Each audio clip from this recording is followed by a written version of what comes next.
The following was written by Chris Bertman for Scanner News on December 21st, 2023. Can we hear us? I think so. All right, let's hope. Terrence Yeekey didn't kill himself. On the evening of May 8th, 1996, Sergeant Terrence Yeekey's body was found in a field near his hometown of El Reno in Oklahoma with slashed wrists, a slashed throat, and a gunshot wound to his head. His vehicle was found roughly 1.5 miles away on the side of a road nearby with the seats unbolted, floorboards torn up, and side panels removed. 2 to 3 liters of Yeekey's blood filled the interior of the car. A gun holster and razor blade were found in the police sergeant's car, which was covered in his blood. Despite being found in neighboring Canadian County, the Oklahoma City Police Department responded to the scene of their colleague's death and swiftly determined Yeekey had self-harmed, locked his doors, rolled up his windows, and walked 1.5 miles into the field where he shot himself in the head. An autopsy was not conducted. OCPD did not release a copy of their report on Yeekey's death. Just 1 year prior, the then husband and father of 2 was one of the first to respond to the Alfred P. Murrah Federal Building, where he rescued several people from the rubble after the Oklahoma City bombing. The OKC police officer was scheduled to be honored with a Medal of Valor for his heroic efforts on April 19th, 1995, just 3 days after his body was discovered. Several theories surfaced which attempted to explain the OCPD sergeant's sudden and mysterious death. Some pointed towards his recent divorce from his wife, Tonya Rivera Yeekey, who had filed a victim's protective order against her husband in February 1995 for a previous matter. Others suggested Yeekey was overcome with PTSD and guilt over his inability to save more survivors from the rubble of the bombing site after sustaining an injury during his final rescue that day. One theory even claimed the OCPD sergeant, who was an instructor in the anti-drug educational program, Drug Abuse Resistance Education, otherwise known as DARE, was battling a drug addiction himself. However, family and those close with Sergeant Yeekey reject those theories and believe Terrence was murdered. This is Inverted World Live.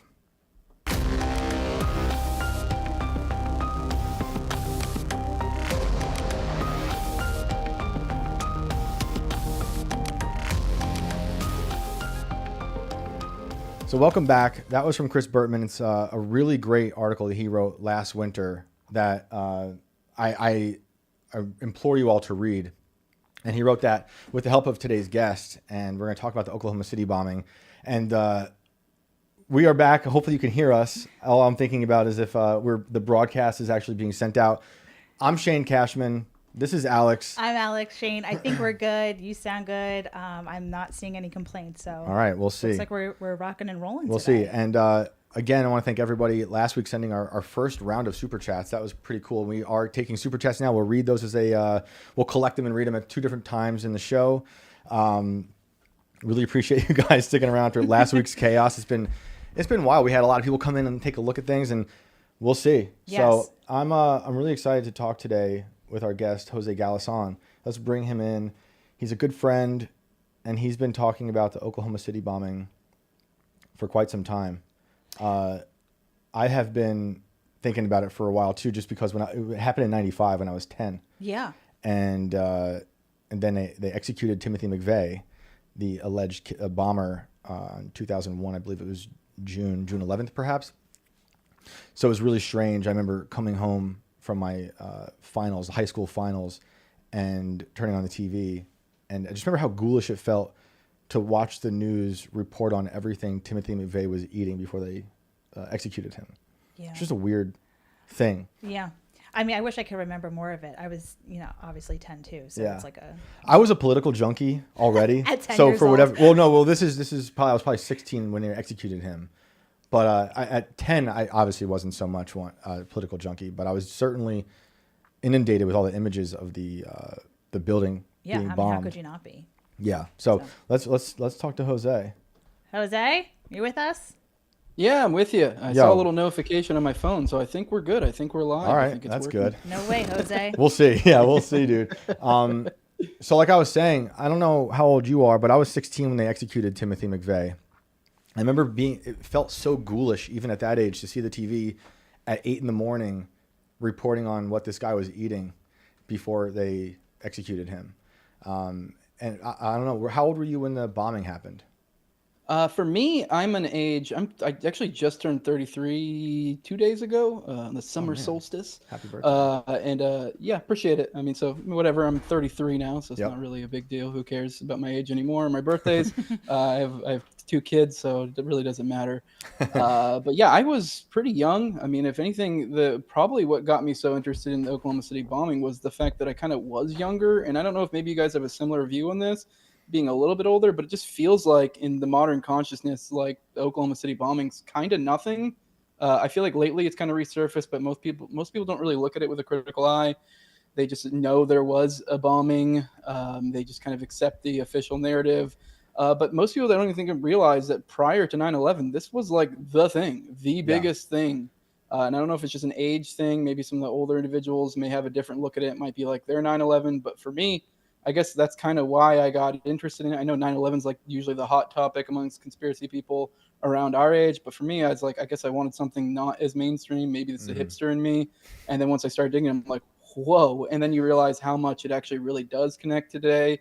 I mean, you can see, especially once you start getting to the intel connections and how that works through the day with things like the Whitmer kidnapping and stuff like that, where they kind of Yep. are similarly infiltrating right-wing groups and the effects of that. So it's still, kind of using basically pretty much the same playbook. So it's knowing these things. And I think that it was also, we were at a critical juncture in technology and the audacity of these these people, to where it was kind of like, I don't know if they just gotten used to not having technology that caught all their every little move, and it was just kind of coming to fruition around that time, that it seems to be they were extra bold in this one, whether you want to say it was like a false flag or a sting gone wrong or a cover up. Either way, it seems there was a lot of audacity, a lot of A lot of audacity. I was gonna say, like, a lot of the school shootings are kind they're of like, back. Yeah, Sorry. But Go real ahead. quick, before we go further, why do you think something like this was memory hold? Is it just age? Because there's so many other tragedies that happen and Like atrocities that happen in the past that we were inundated with every year. But the Oklahoma City bombing seems to have been memory hold. Do you have an idea about that? Well, like I was saying, I mean, I don't know if it's an age thing, because I mean, it's really hard to tell. Being one of the younger individuals, that'd be something I almost had to pull people for.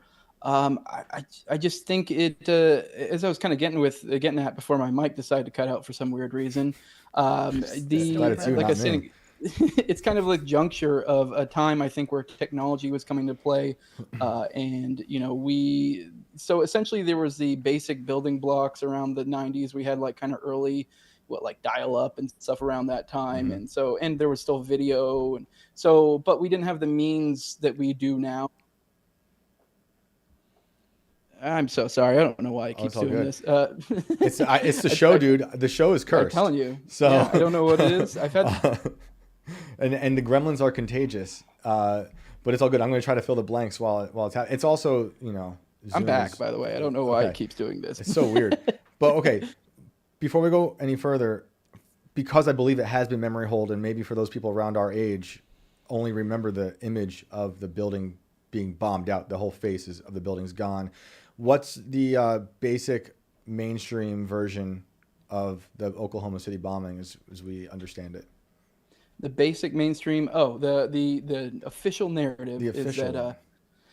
I mean, and we can get in the weeds there, but generally speaking, kind of summary of it is that essentially Timothy McVeigh, with the help of Terry Nichols and sorta, kind of, not really, Michael Fortier, depending on how you look at it, essentially put together all these components, put together a info bomb, a truck bomb, parked it about roughly 60 feet in front of the Alfred P. Murrah building on April 19th, a little bit before 9, and then at about 9:02 a.m., it goes off, and kaboom, around just short of 170 people lost their lives.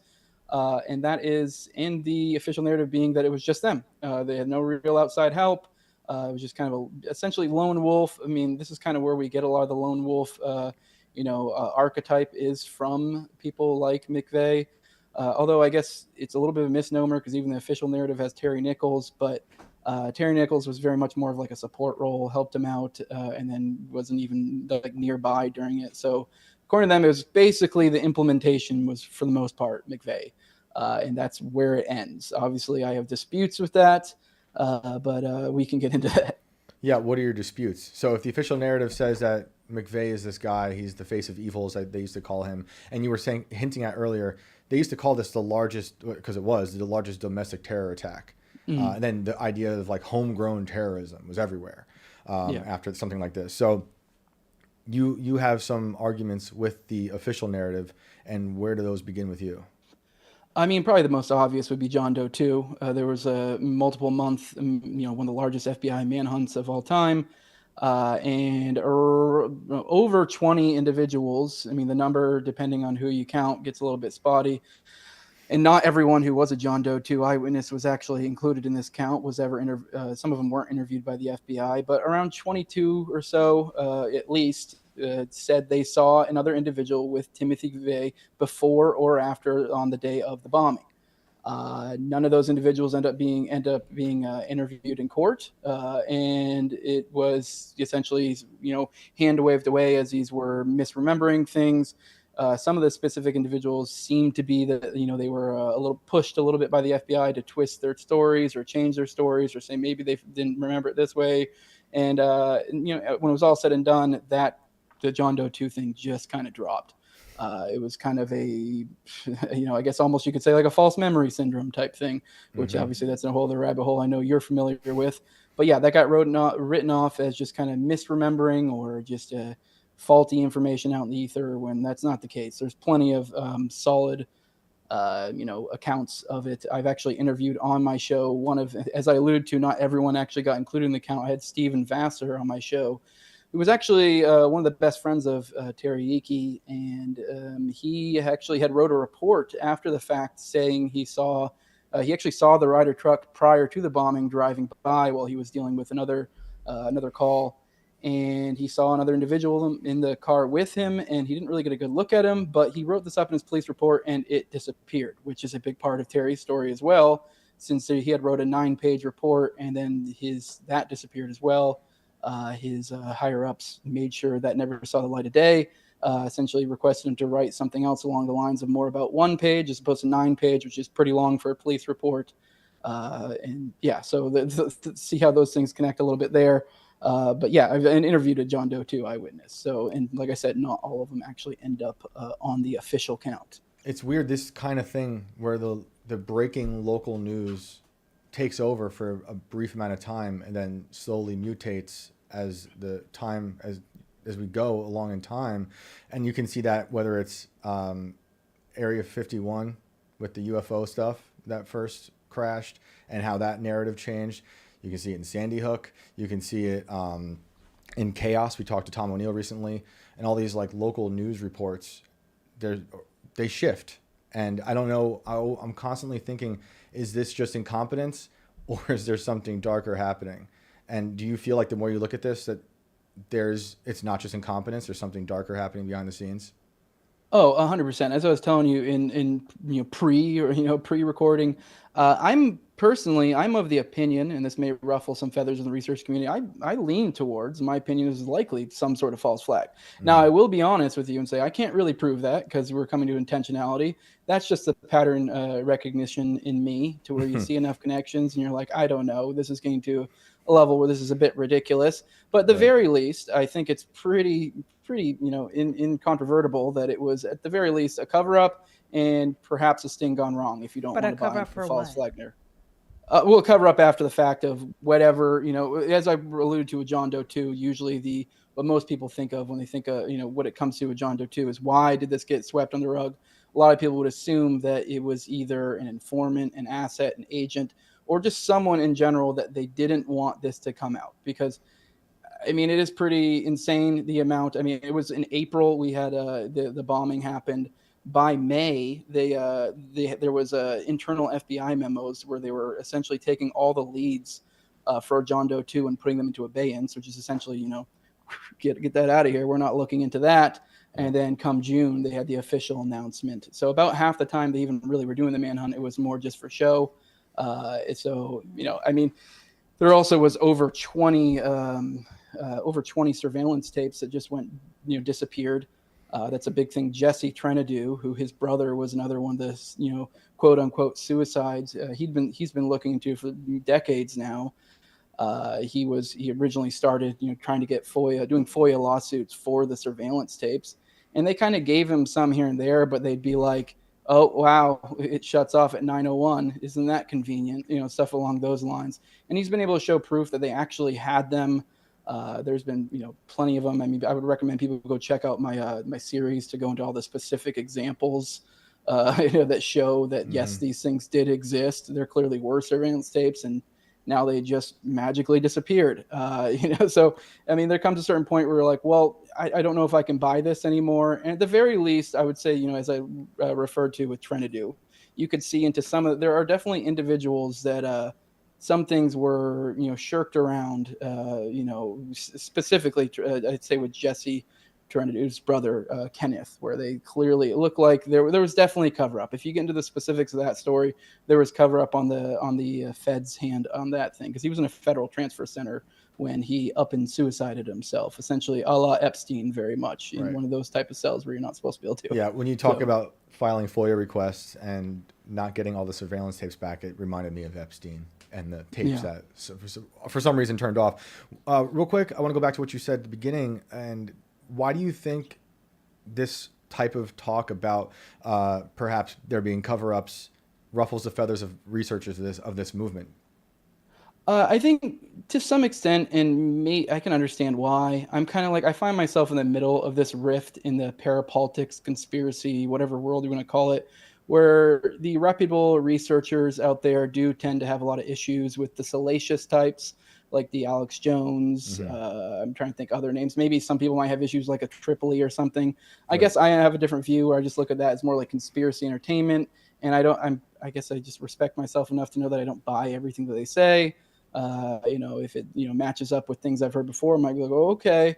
So I think it's just people don't like the idea of, and luckily I don't consider myself a journalist or anything, so I don't necessarily need to really toe that line. But people find you, I mean, you would know this as a journalist, kind of just getting into unfounded territory where you make these sort of what they would consider to be leaps. Yeah, but I'm very much such a dirty word. Yeah. I'm very much a pattern noticer in that you get to a certain point where you're like, I don't know. I mean, I have a hard time buying into, a big old oopsies. Like there just comes a certain level where you're like, I'm sorry, I can't take the oopsies explanation. That being a pattern noticer is important. And you have to also, I think, be skeptical of all the patterns you might be noticing, because you go down these rabbit holes, you see a lot. However, let's put Oklahoma City bombing in perspective. This was a year after Waco. Yes. Right? And then Ruby Ridge was 2 years prior or 3 years prior. Something like that, yeah. And before we went live, we were talking about things such as Gladio or Operation Phoenix. When you think of those, how do they, in your mind, sort of connect to what might be happening behind the scenes with something like the OKC bombing? Well, I guess this would be probably a good time to introduce you to a character named Andreas Strassmeyer. He's another individual who comes up quite frequently in this story. I think if you're going to want to make, between him and Roger Moore, another individual who both glow like the sun, if you wanted to make Gladio connections, these would be the individuals with which to do it. I mean, there are others as well, but these are probably the two main ones. Strassmeyer was, how do I put this? He was he originally was his dad, he lived in Germany. He was in the military over there around, I believe 88, I want to say, is when he came to the States. His father was a member of parliament in Germany. He trained in counter intel in the German army.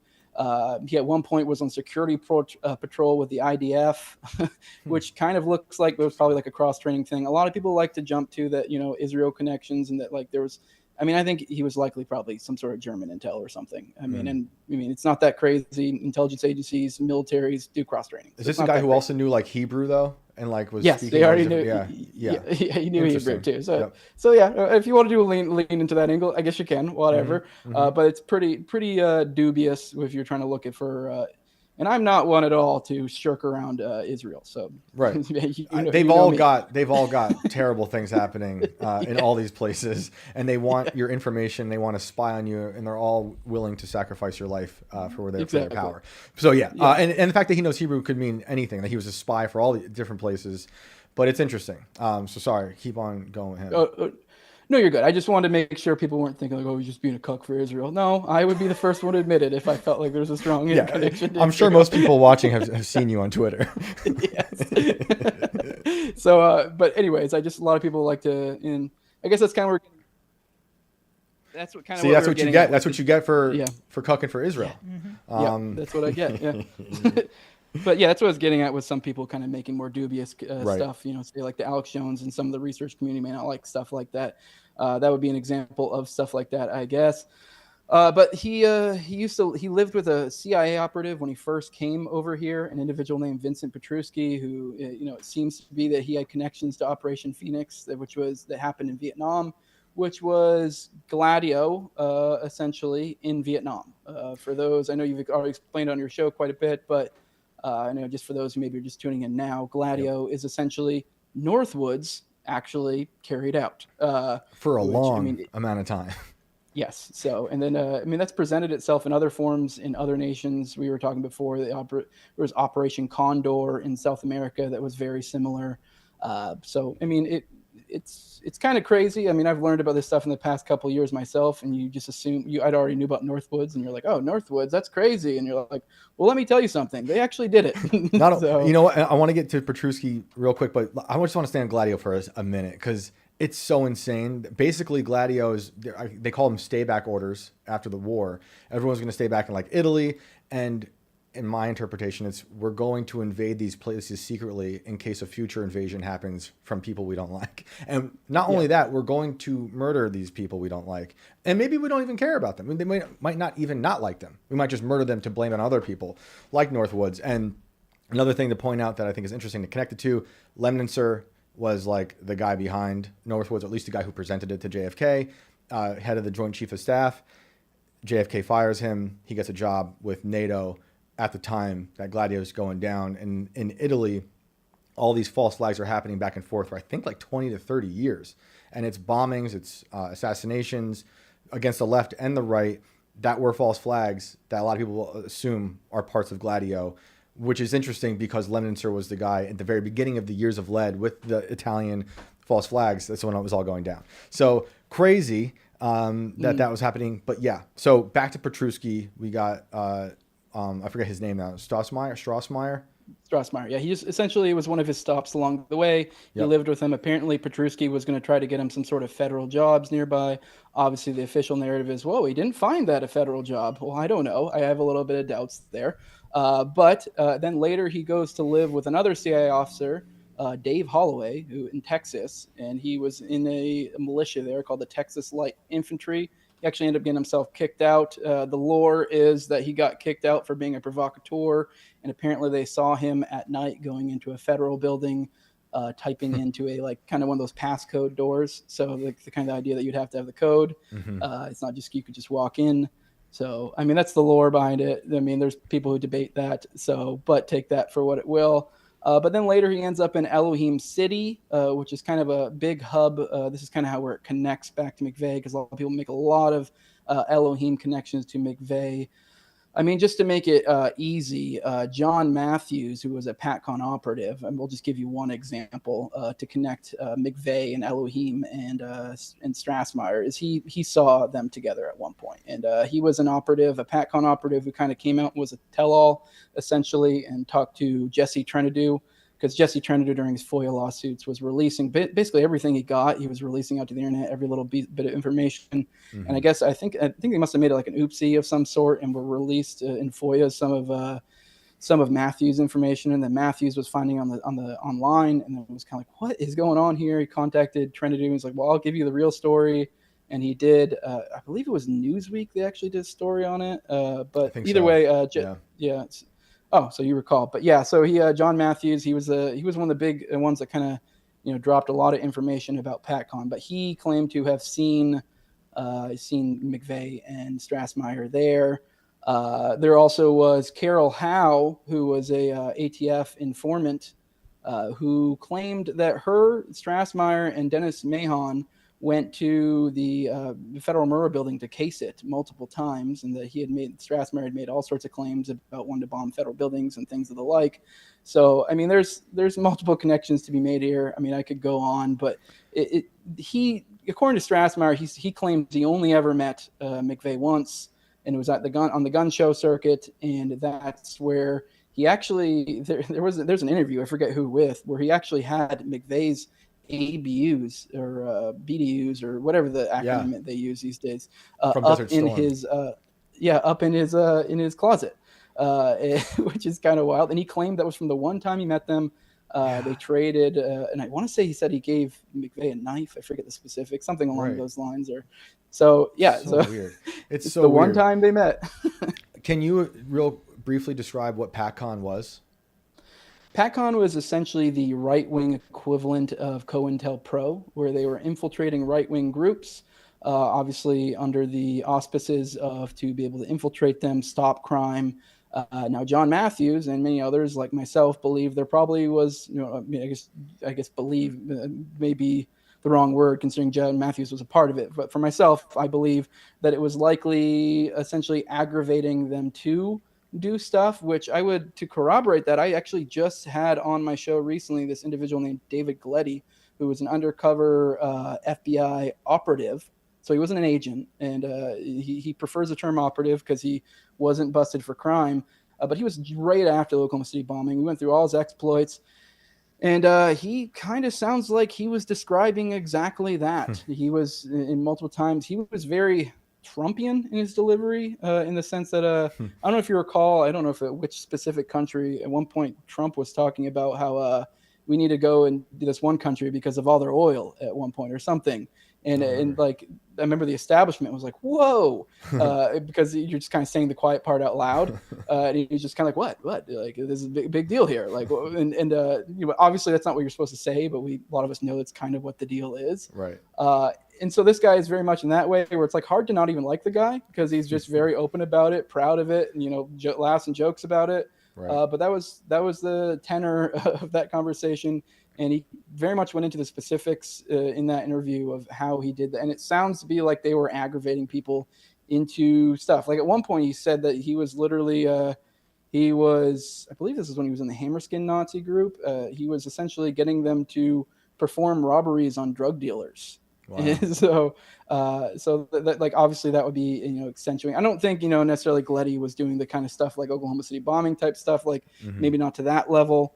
But my point being is, if you look at their methodology, it's not that crazy, especially since there weren't really, at least not to my knowledge, any major or minor arrests that I'm aware of that came as a part of Patcon. So this either was just strictly an intelligence operation, it seems, or something else, like I was kind of alluding to. It's interesting to me that, so Patcon, correct me if I'm wrong, that's Patriot Conspiracy was what it stood for? Yes. A crazy name, but interesting that that's going on, in the years after Waco and Ruby Ridge in a Gladio sort of way. And I don't even think the public didn't even know about Gladio until the 90s as well. I don't remember when exactly that was released or how, but like most things, that are secret operations, they get released way later. Seymour Hersh dumped the MK Ultra information out onto the Times in the 70s, which is obviously like 30 years after MK Ultra started. So when you're thinking of McVeigh though, and you think there's more to this, is McVeigh in your mind, is he put there? Or is he someone like the Whitmer kidnappings, where he's being kind of manipulated by these other people you're talking about in the Patcon idea? All right. Well, this is quite the rabbit hole to go down to. This is kind of where it gets to pick your own story type place, because there is McVeigh did claim, and it is completely part of the official narrative that he was in Desert Storm. Then he, after he came back, while he was still in, he tried out for Special Forces, and the official narrative is that he failed. Yep. Now, what he told his first lawyers, his mom, his sister, is a very different story. And there are sources for this out there that you can look into. But for example, was a letter, I believe, to his sister, and I'm not sure if there was a letter to his mother, although they did tap their lines, and you were able to tell them talking. There were, I believe, audio recordings they pulled up of that. Now, you can look into the defense archives, I believe, and find the stuff to his first lawyers. But either way, he made the claim that he was essentially sheep dipped, and was, which for those who aren't aware of what that is, that's essentially where you're in the military, and then you're no longer in the military, but you're really in the military. No longer. But just maybe a different military now. You're working for a different group. And this is kind of their workaround. This was around the time of Patcon. So, Wendy Painting does a really good job in her book of kind of pointing out how that, it kind of seems like they were using similar methodologies around that time in Patcon. She goes in depth into that sort of stuff in Aberration in the Heartland of the Real. The Secret Lives of Timothy McVeigh, for those who want to check it out. Probably the best book on that, other than maybe Roger Charles, depending on your opinion, his book. But I totally lost my train of thought. You were talking about, I asked you about the motive, basically. Was McVeigh being manipulated by exterior forces from like Patcon, or was he even who we think he is in the official narrative? Now, who he is, like I said, he may or may not have been sheep dipped. That's completely up to essentially whether you want to take his word or not. Because I haven't really been able to see anything that really backs that up aside from his word. Mm-hmm. So, I mean, obviously it'd be a little crazy if this guy is running around telling people this, years prior. Mm-hmm. So, I mean, I don't know when it comes into that. I mean, I'm torn on that one because it is a little crazy.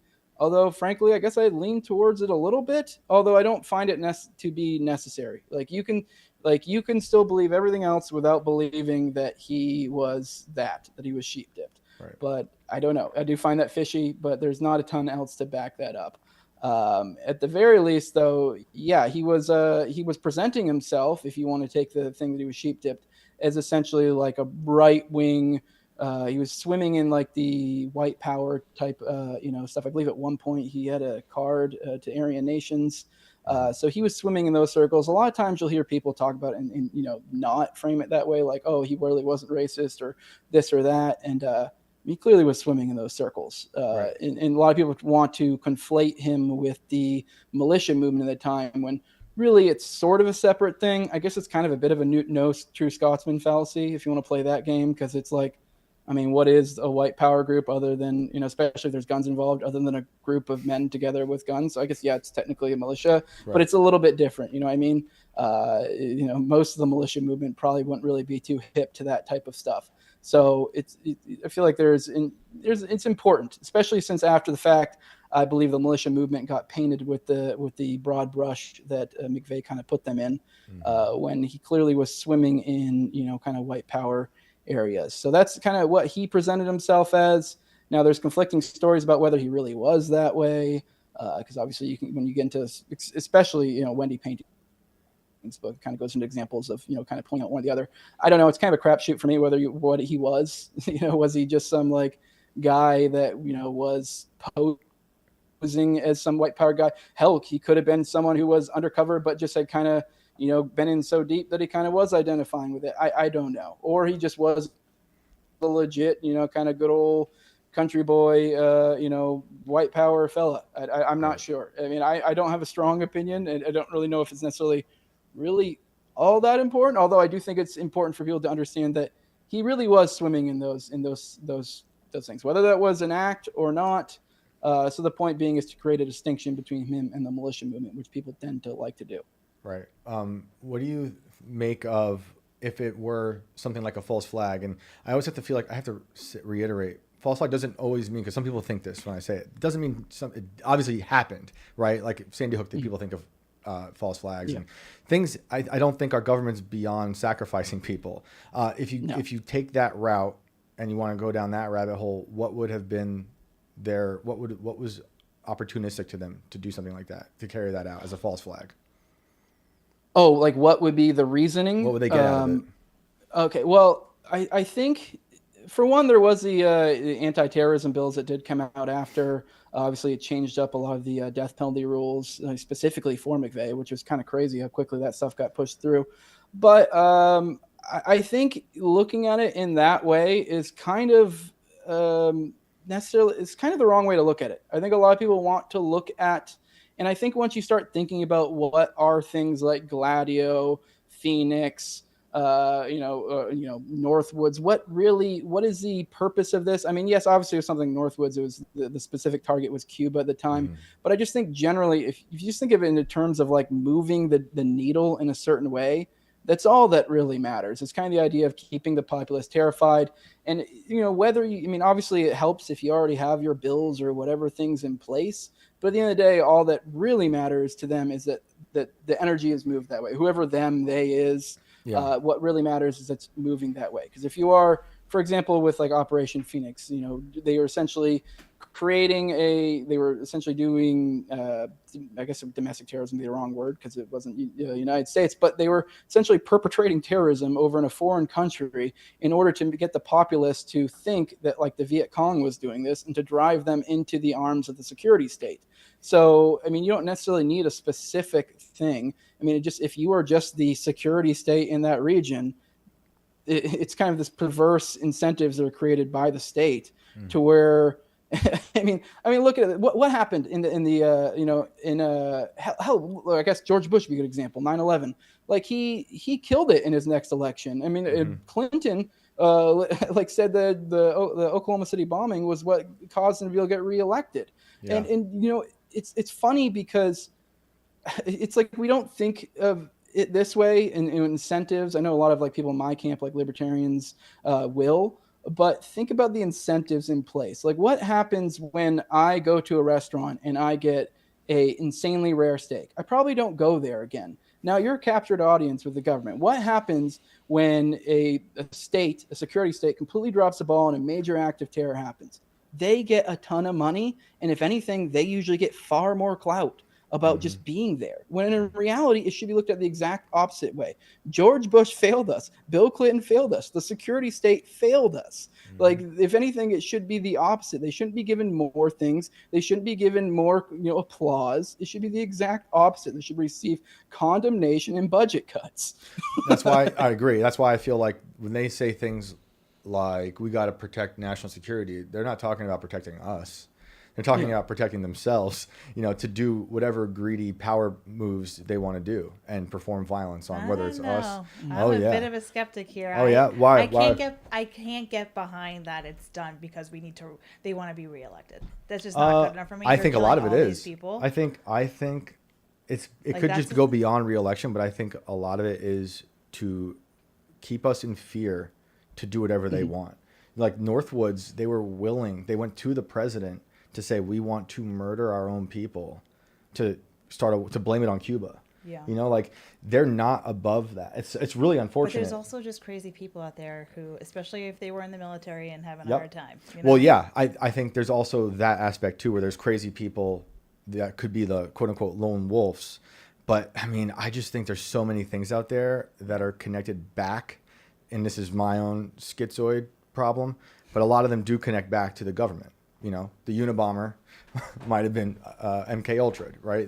There's a lot of mass shooters out there that are part of these programs. And that's not saying that's not about election stuff. Yeah. That's more of like the fear ritual aspect. Do you think that there's so much more information out there that can bring you to a better conclusion? Or is this like you're kind of at a standstill of how much information you have?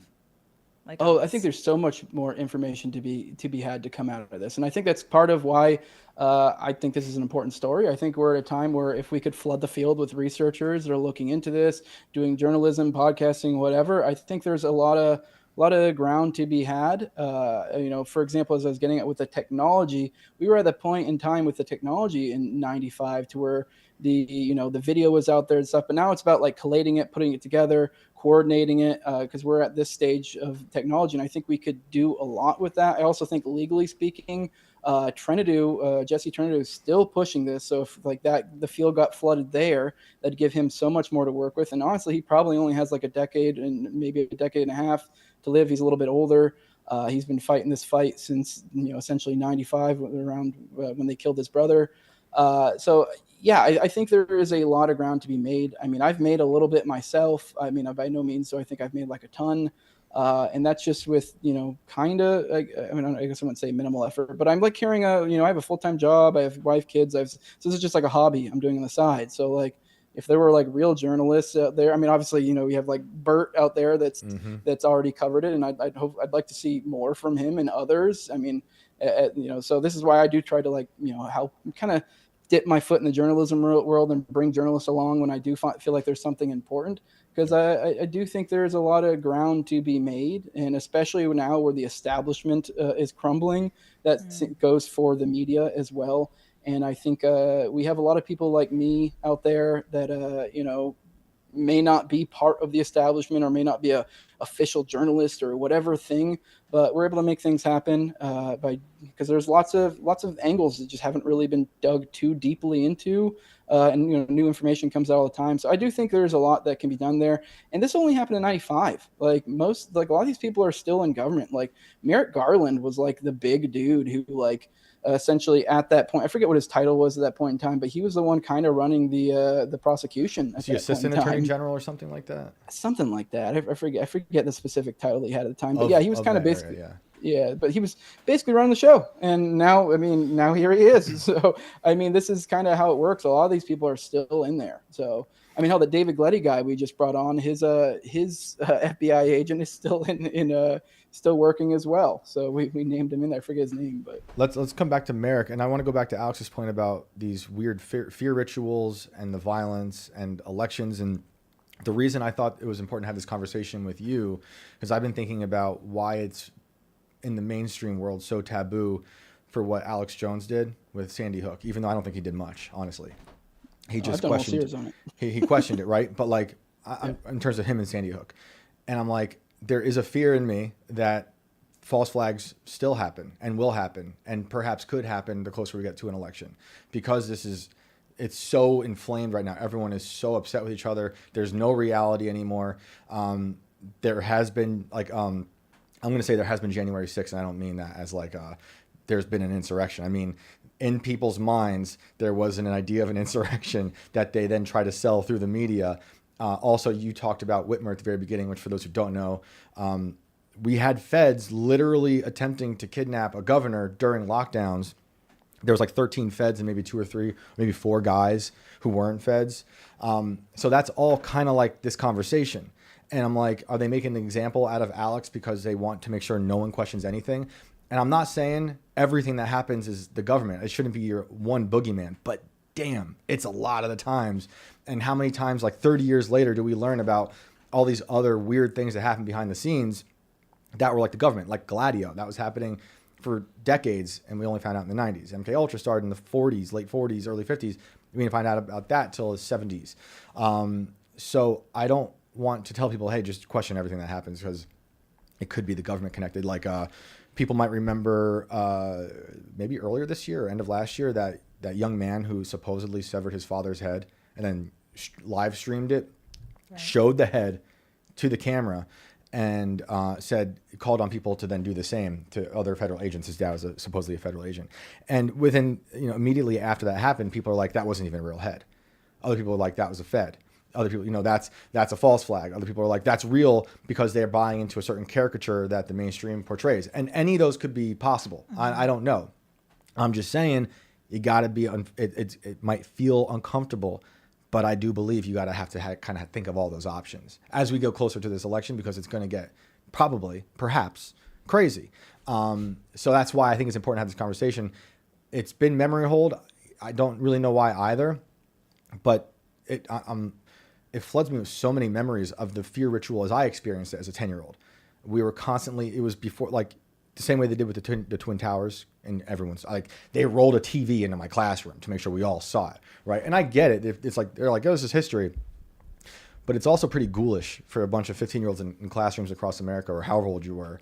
I was 15 or 16 at the time, to have to watch this, And then I have these conversations with a lot of people who are older. I love to ask them, where were you when you found out about the JFK assassination? Everyone's got it. And the Oklahoma thing was like that for me for a bit. And then it kind of it died out, got memory hold fairly quickly. And then until the McVeigh execution, which I was talking about at the beginning, And like I said, it was weird how the news was reporting on it. That has nothing to do with really anything. That really just talks about the ghoulishness of the news and the appetite of the audience to want to know, no pun intended, to know what he's eating for his last meal. But that was June 2001. And then 9/11 happens, and then it's a whole other fear ritual. And we're just living in a system of fear rituals. So that's why I think it's important to talk about these things. And like I started off the show talking about Bertman's article. I'd like to hear from you, like how Yiki kind of falls into it, because that story really is bothersome.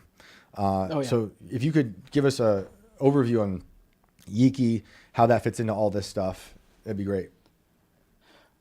Yeah, Yiki. I mean, I do want to kind of start off real quick. Yiki was probably the thing that really dragged me into this story.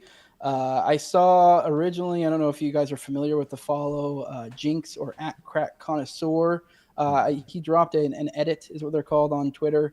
And it was just a kind of 2-3 minute long video on Terrence Yiki and kind of tying it into the Oklahoma City bombing. Okay. And that's kind of what tugged on my heartstrings too.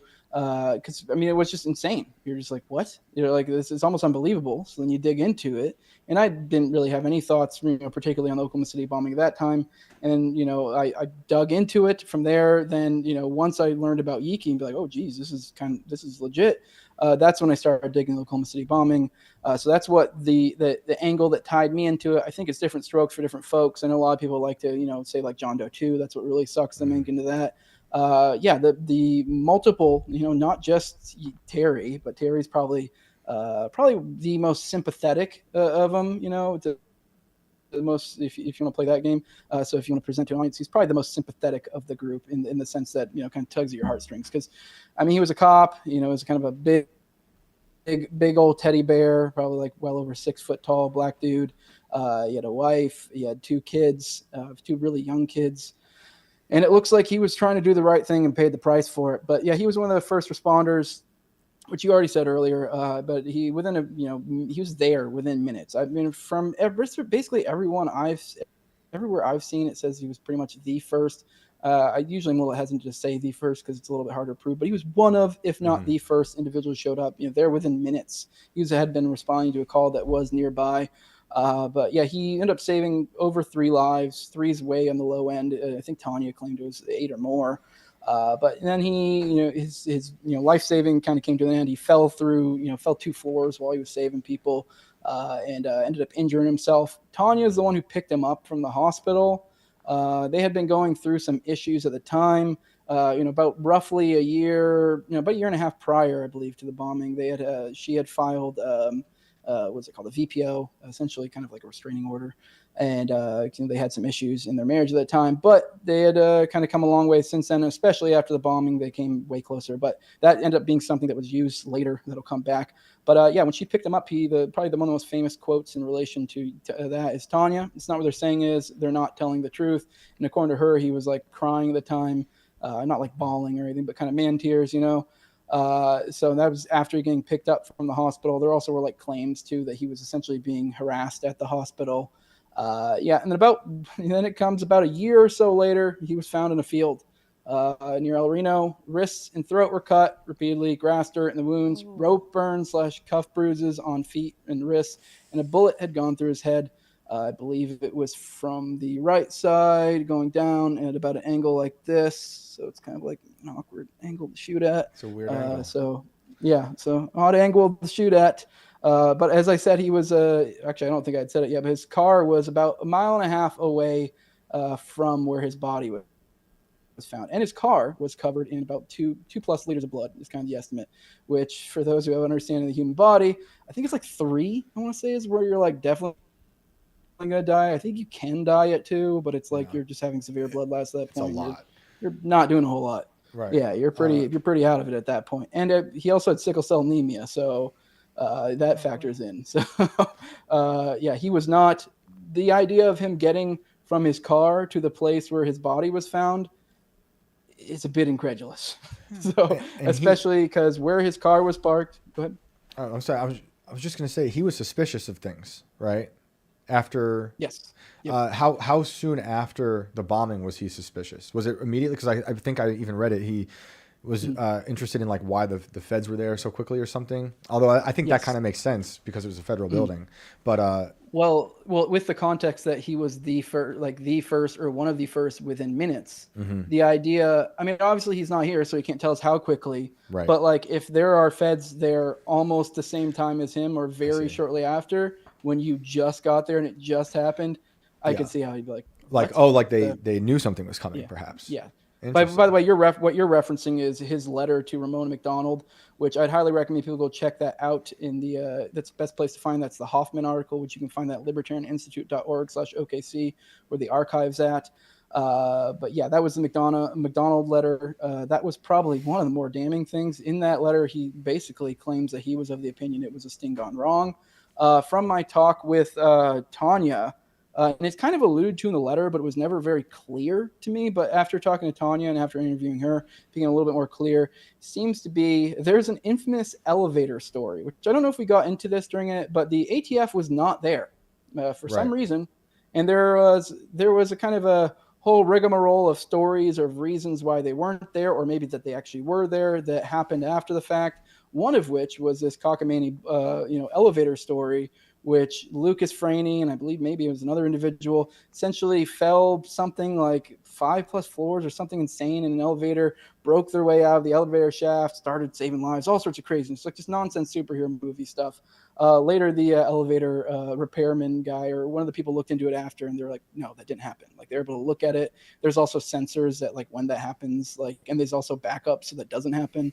So they're like, yeah, that didn't happen. That was nonsense. But Lucas Franey, that individual, apparently, I mean, from what I recall, he kind of got into it with Yiki got into it with him, I believe, because I'm assuming these sorts of claims and things along those lines. I think he also got into it. Dr. Chumley, which is another individual who died. His plane crashed. And he was another individual that kind of had questions as well. There's not as much. That's another one where I feel like there could be more research out there. I haven't seen a whole lot of research on him, but yeah, his plane went down, which is it's always planes, heart attacks, suicides. I'm not crazy for thinking that this is for remembering the fact that all the officers who supposedly killed themselves after January 6th, just kind of sounds familiar. A lot of people, a lot of people like to say that these officers died on January 6th, but they in fact did not. They died at home or other places by their own hand, or I think a heart attack was one of them. But still, that was all beyond the fact. So, with Yiki, was he like actually actively investigating? Like, that is the claims. Obviously, like finding an official, but there are multiple people who claim to that being the case. Ramona McDonald being one of them. Tanya made claims that, although he never really divulged much to Tanya, but he did heavily allude to, multiple statements along those lines while being insanely vague. Clearly seems to be he was not trying to tell her, he was trying to keep her safe.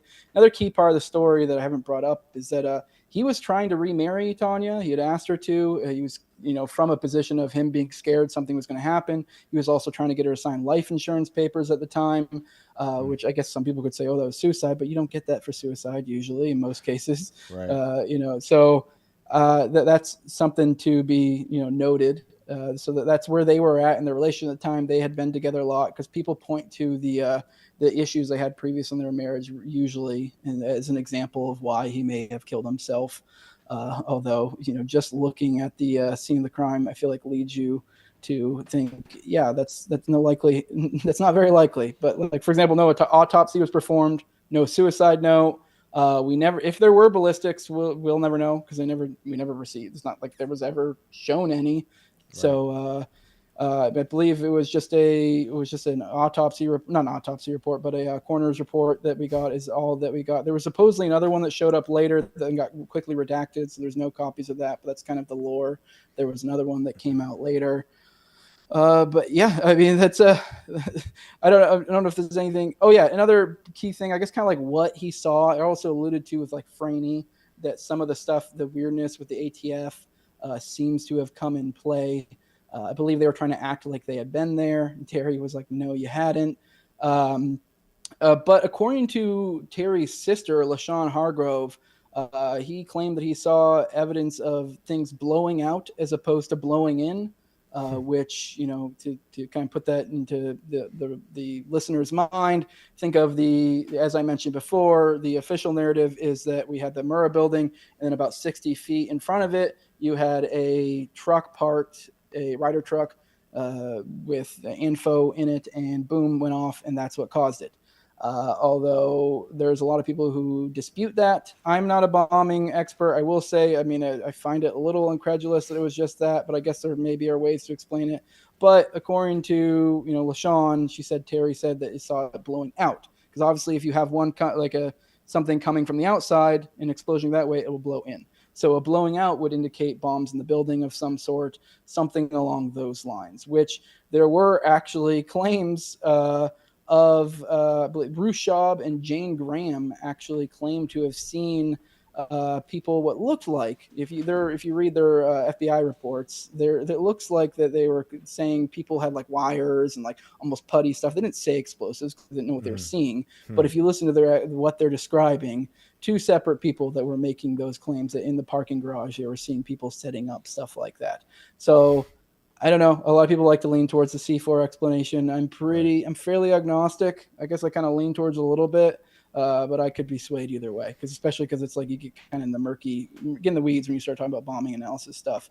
But that's with his body. Has he ever been exhumed? And like they do other tests on his? Would they do that with Yiki? No. I don't know if they could. That'd be a question for Tony. Tony.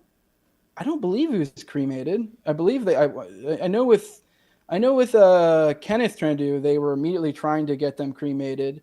They asked the family. Family said no. They asked the medical examiner. The medical examiner was like, "What? No." They were essentially trying to go around the family. I want to say I vaguely recall hearing somewhere they tried to do the same thing with Terry, but I can't recall any specific source, and that might just been somewhere I heard in the ether.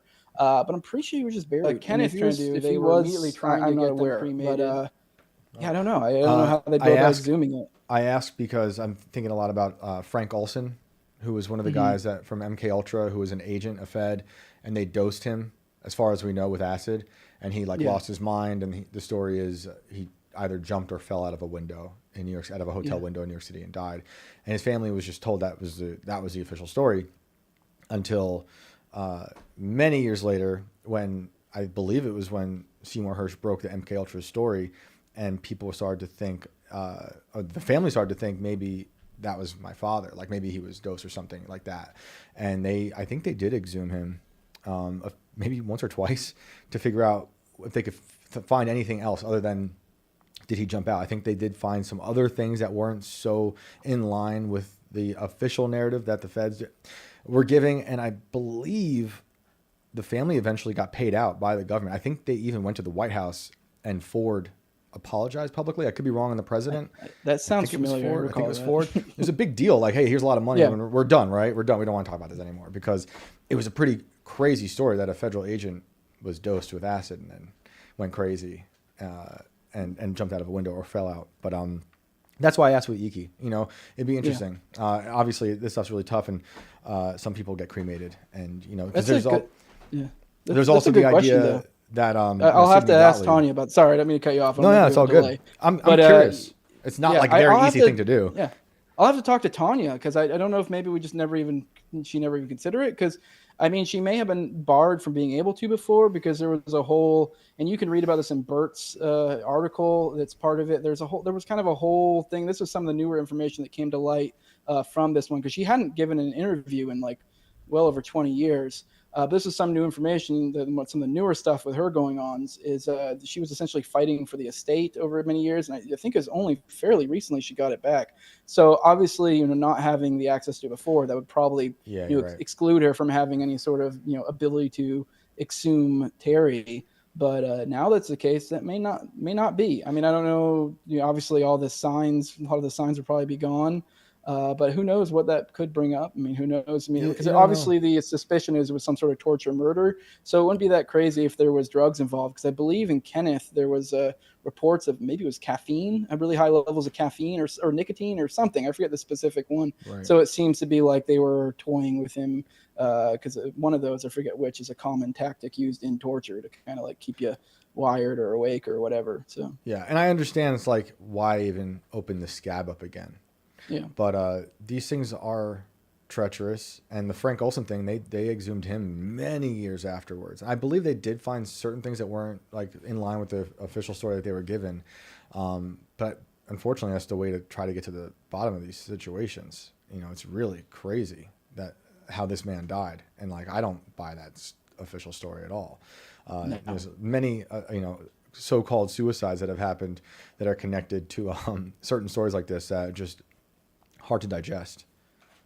Yeah. I mean, we don't have, I don't know. I mean, I don't know if we have time to go into it, but probably not. But I mean, as I've alluded to multiple times with Trinity's story, there was 3 people, or not Kenneth Trinidy, that brother, not the one who lived and then kind of fought the legal battle, but Kenneth Trinidy, he had like 3 people at least die around him in that case. There was 2 individuals who claimed they heard screaming coming from his cell, or sounds that sound like a struggle along those lines. And those guys both ended up dead. One of a suicide, one of an OD, and both those guys died. One of which had made complaints to because he started getting harassed. But Alvin Gillis Baker, I believe, is that one's name, the one who ended up dying of hanging.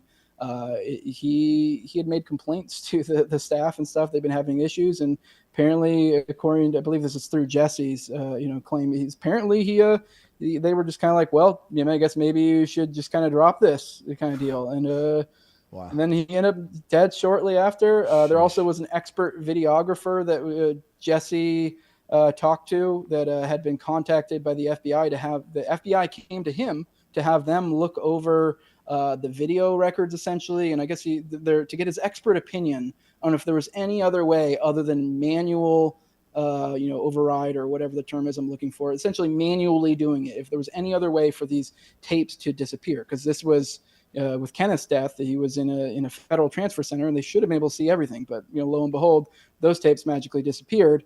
And they came to this guy, the expert videographer. I can't recall his name right now. I feel embarrassed, but they came to him and they asked him not to provide a written record, just a verbal, and just kind of let them know if there was any other way, if there's anything, like what's his expert opinion? Like, would this have to be manual? And apparently it was manual. And they were like, okay, well, just don't talk about this anymore, kind of like screwed off. And then he came to Jesse later, and then that guy died of a heart attack. Now, to be fair, heart attack, that's a little bit more like, okay, I don't know. They do have heart attack guns, though. Yeah, dude. I know.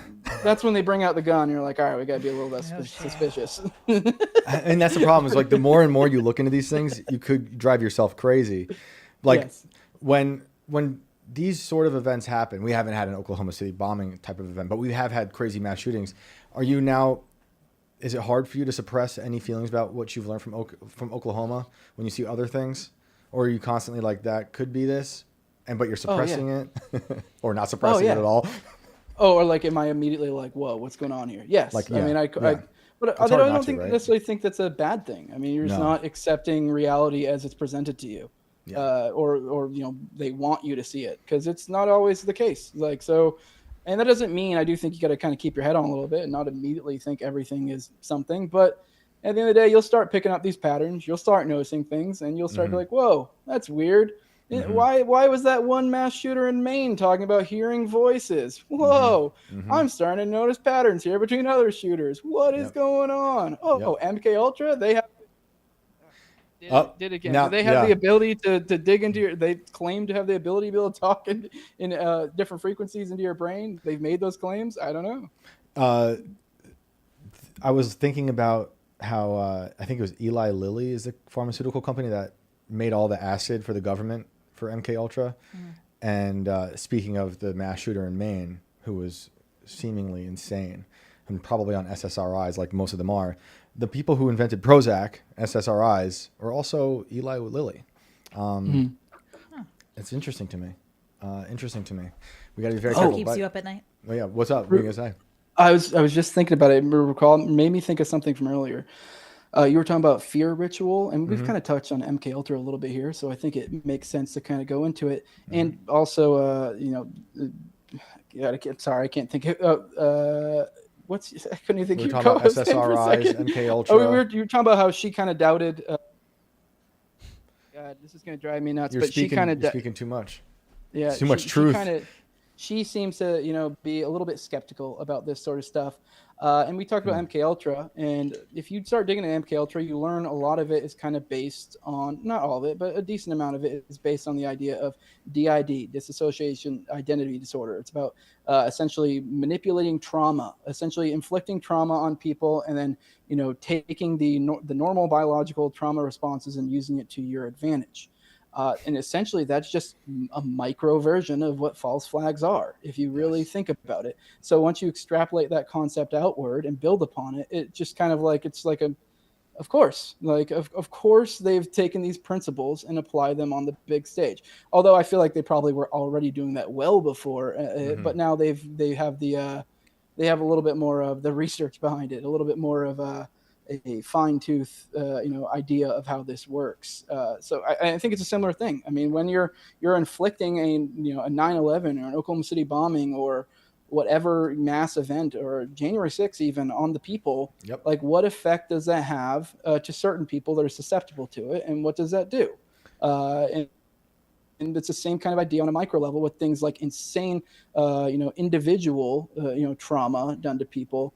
I gotta say, you probably should get Nick Bryan on the show one of these days. Maybe that'll change your mind. Yeah. So because once you start digging into that, and once you start getting into the intel connections, and it seems to be the lines get blurred between these rings and MK Ultra, and then even then, if you go even deeper into things like Satanism. So.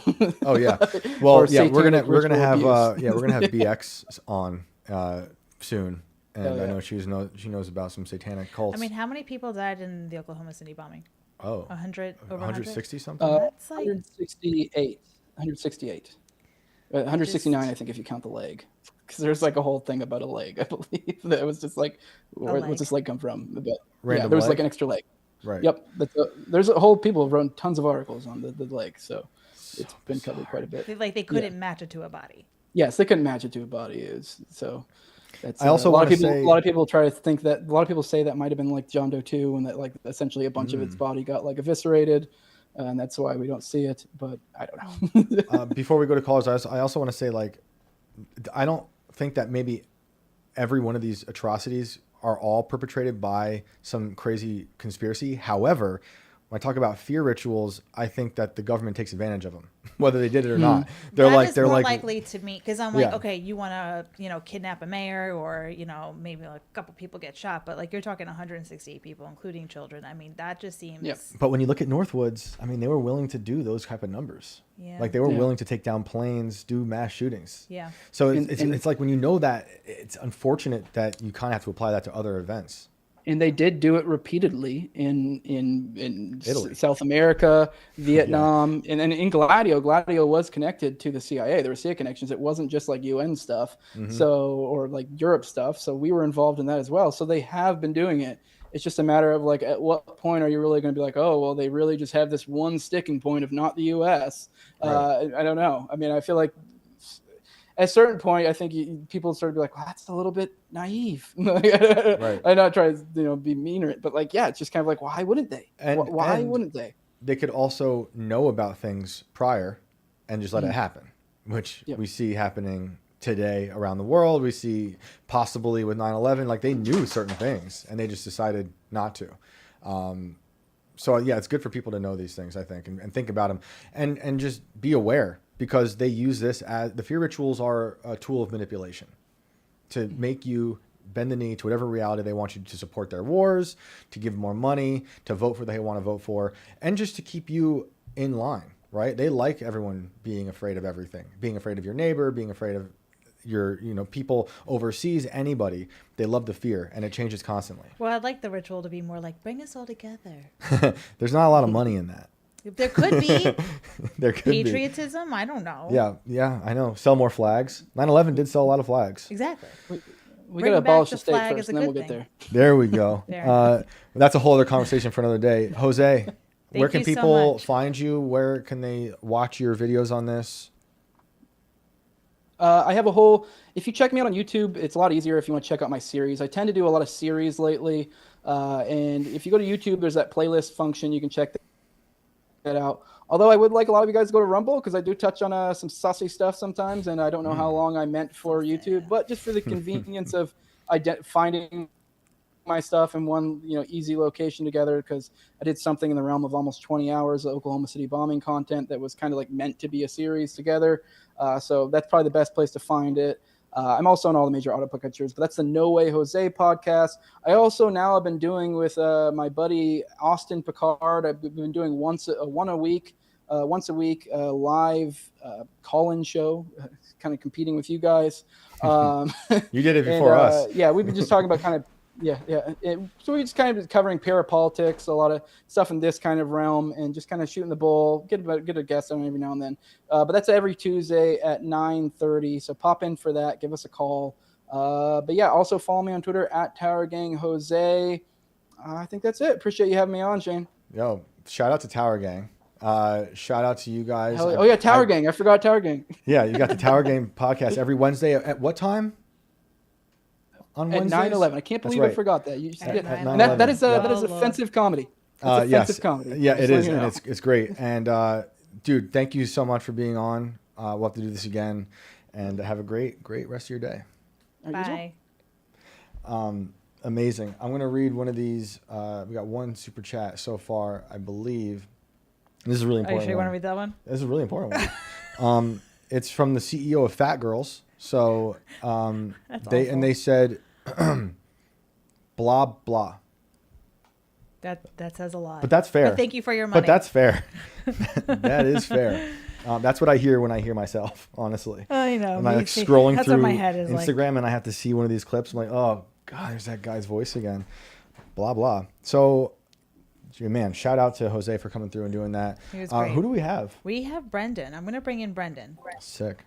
Hey, Brendan, are you with us? Hey, Brendan, how are you? you. Awesome. You know what? If I was any better, I'd have to be someone else. Something my dad always said. Awesome. Well, we're glad you're here, man. Thank you so much for having me. Yeah. What's your story? What do you want to share with us? All right. Yeah, I sent you two of them. They were kind of some more, I would say, positive encounters. Oh, good. We could use that. Yeah, we need some of that energy. Okay. Yeah. So the first one is a story that my mom and dad both have told me and corroborated together. It was a house that they lived in. Actually, we were actually all there together. Smithfield, Pennsylvania, is where this takes place. Oh, sorry. I think good. I lost you there for a second. Okay. No, yeah, we're here. Smithfield, Pennsylvania. Yes, Smithfield, Pennsylvania. Yeah, so I was very young when we lived there, probably from like 5 to 9, and my sister was really young too. She was potty training. That was relevant to the story. When we first moved in, my parents were worried because this was an old farmhouse with the really steep stairs that were just impossible for a toddler to climb. Mm-hmm. So they put her downstairs in what really should have been the master bedroom. And because it was the 90s, they had a big waterbed that they hauled up the stairs. And oh yeah, it was one of those that you tried to jump in, right? They were awesome, but really terrible at the same time. So they filled it up after hauling the thing upstairs, and the bedroom that they chose was right above my sister's bedroom in this old farmhouse, right? Spoiler alert, what could possibly go wrong with that? So my mom, I actually called her the other day just to hear this story. I didn't tell her I was coming on here, but wanted to hear it again to make sure. And she said that she was shaken awake after about a week of moving in, like violently shaken, and thought that it was my dad, thought it was her husband. But no one was there. So she got up and decided, well, I'm going to use the bathroom because I'm already awake. So she comes down the stairs and all the way around. There was only one bathroom in the whole place, and it was in the kitchen at the other end of the house. You had to do this huge... it was like labyrinth just to get to the bathroom in this old farm place. So she gets to the bathroom and then finishes and walks out and says that she feels the temperature drop, just this chill take place, and found it difficult to move, and then got to the base of the stairs to go back up to her bedroom and couldn't, like something was holding her legs down. And she just felt this immense feeling of dread, like something terrible was going to happen and she had to be present for it. And it terrified her, so she laid down. And then she started to hear these cries. And it was this little girl saying, like, "Mommy, mommy, mommy." And this really scary, kind of situation. So she went to check on my sister. My sister's fast asleep. And so she lays back down on the couch in the living room, falls asleep. And the next morning, my dad sees her on the couch and goes, "Hey, were you sick?" And she's like, "No." And she didn't want to tell him. He wasn't really into any of the inverted world kind of lifestyle at that time. And then so she waited to tell him, and finally he got it out of her and said he must have had a dream, right? So the next morning, my mom wakes up and goes downstairs, and this time it's my dad laying on the couch who had the exact same thing happen to him the night that night before. And so while my sister and I are out at daycare or something, my mom is doing some cleaning around the house. I'm not sure. I think I might have been at school at that point. But she goes into my sister's room after just being like, okay, something is going on. I'm just going to look around the house. And she walked into my sister's room and looked up, and there above my sister's crib, you could see where the ceiling was starting to crack and break under the weight of the waterbed. And so whatever this little spirit was woke my mom and dad repeatedly to try and get them to be warned about the fact that my sister was going to be the next spirit that joined her if they didn't move it out of the house. The craziest thing is that when she started to get into the research of this story, or behind the house, she discovered that a little girl had died while living in this house around the same age as my sister at that time. She had been hit by a logging truck that was on the highway just maybe 10 meters away from the front door of the house. We were never allowed to play in the front yard because of that. And so my mom said that after that, the spirit got a lot more mischievous after the danger had passed, and like the radio would be turned to a different knob after my mom would come home from shopping. I don't really remember much of that stuff, but it was interesting to hear her take on that. I had stories of my own from things later on in life, but anyway, they eventually moved out of that house to Michigan, leaving that place behind. And she said that when they first started talking about it, the spirit got really angry and started like throwing things because she didn't want my mom to leave. My mom was pretty sure that she was supposed to be some sort of, I don't know, vessel for the spirit to find rest. So, wow. That's throwing wild. things like a plate across the kitchen. not necessarily across the room, but they were big Y2K preppers, and so they'd find things shoved off the shelves at the top of the cellar, the racks at the cellar. So that was something that they said happened a couple of times. Y2K preppers with a waterbed. I love this. I know. Oh yeah. Whole situation brings me is back. incredible. I know. I miss my dad a lot. It's kind of interesting. Yeah, he had some stories, which is actually the second one. He was a pastor within the Churches of Christ for 18 years, and one of the early years of his ministry, he received a call from one of the congregants, and they said, "Hey, Mom, we're just going to call her. I don't know. Let's call her Betty. Betty had a heart attack. She made it, and she's asking for you." And so my dad's like, "Well, okay, I'll come in and pray with her," and then all of that stuff. And so she walked in and said, "Okay, everybody out. I need to talk. I need to talk to Mark. I need to talk to my preacher." My dad's name was Mark. So they all leave, and he sits down, and he's like, "Oh, geez, this must be serious." And surely enough, she said, "Mark, I met him." She's like, "You met who, Betty?" She said, "I met him. And you haven't done a good enough job of describing him. Jesus is beautiful." Wow.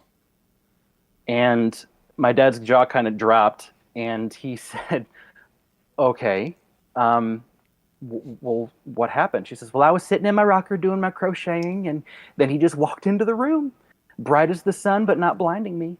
Something along those lines, just started to describe, this beautiful scene. And she started to giggle a little bit to herself and said, he said, "Betty, it's time to go." And I said, "Jesus, I'm itching to go with you, but you sure you can't come some other time? My youngest daughter's going to get married this year, and I want to see her walk down the aisle."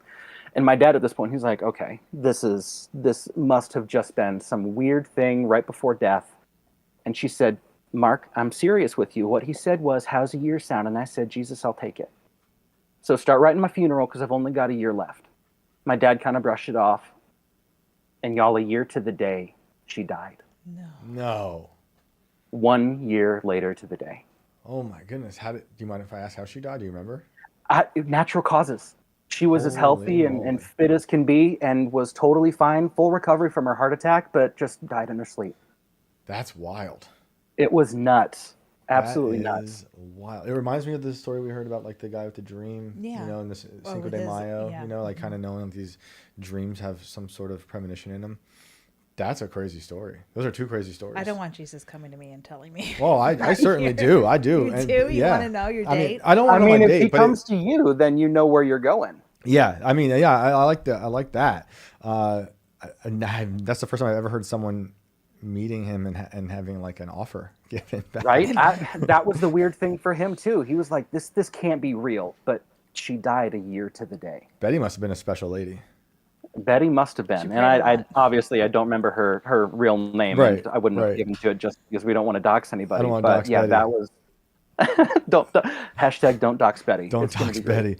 Betty. That is amazing. What two amazing stories. Well, thank you so much for those. Yeah, thanks for sharing. Appreciate y'all. We needed Hopefully those. I'll leave the gremlins here. I've got a show of mine that we're recording tomorrow, so I'll leave the weird gremlins here in y'all's store or y'all's show. It's going to be fun. So thank you so much Awesome. for having me. Yeah, thank you. Have a great one. Bye. That was awesome. Good energy. Good I like hopeful that. one. So who do we got? Yeah, we got Randy. Randy. Are you feeling Randy? I think he said it was Randy. Let me see. Probably the wrong. No, Randy, are you with us? Randy, can you hear us? He said it looks like he's muted. Randy. Randy, if you can hear us, you are muted. Unmute yourself. Hello. Hey. What's up? Sorry about that. All good, all good. How are you? I'm doing okay for now. For now. Okay, fair. That's a good, Well, it's honest, Sunday. good, Gotta work honest. tomorrow.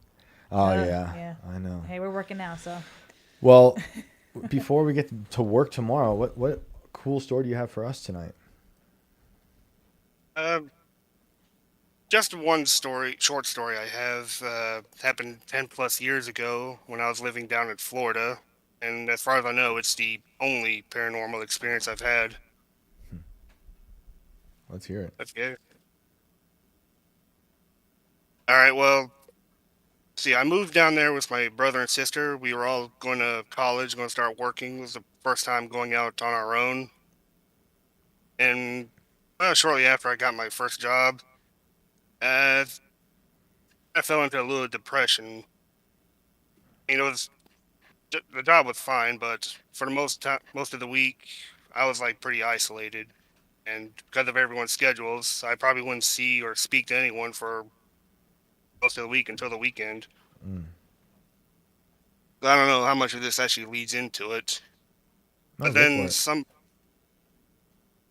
then going into it, it all happened over a year, and on several occasions, I would actually wake up with, it could have been sleep paralysis, but I don't know. I just wake up and unable to move or speak. Just feel like a great weight just holding me down. And yeah, it could have been sleep paralysis, but at the time it was pretty scary, and the only thing I can think to do was just try to muscle out the word Jesus. Like a little short, quick prayer. And immediately afterwards, I was always able to move then. Was Christ a religion part of your life before that moment? No, for the longest time, I was not very religious at all. And just as you're experiencing the sleep paralysis, it It kind of was the only dawns on thing you. it was the only thing that pops in my head. Like, this is what I can do. Wow. And how did that feel? Like once you did that, did it help? Yeah, I think it helped a bit, but like throughout the year, it kept happening. So I didn't really know what to think of it. I kind of was arguing with myself. It was probably just sleep paralysis. I don't want to think about it too much. Were you seeing anything? No, not at the time. No. So you were like, But- but you were seeing your room and nothing in it, and you couldn't move. Right. And strangely, it was always happening when I was like laying on my side or on my stomach or my belly, laying flat on the bed. Never when I was facing up. Interesting. So you tried some trial and error to figure out how to get rid of this? Yeah. I But thought you it never probably had it just before. no. This is the only time it ever happened to me, even to now, today. And did it resolve itself? Or how did it resolve itself? Well, it stopped happening after my one little encounter. See, all this actually led up to this one morning. I fully wake up in a cold terror, like yeah, I'm like watching a scary movie. I just wake up, I'm feeling cold and scared, and at the foot of my bed there's just this pitch black cloud, just like hovering there at the foot of my bed. And all this happened within like 2 seconds, really. But as I'm staring at the thing, I don't know what to do or think. As I'm staring into the dark cloud, like I could just faintly make out the outline of what looked like a skull to me. Inside the cloud? Inside the cloud, yeah. Like in And the upper half of the cloud where the head might be.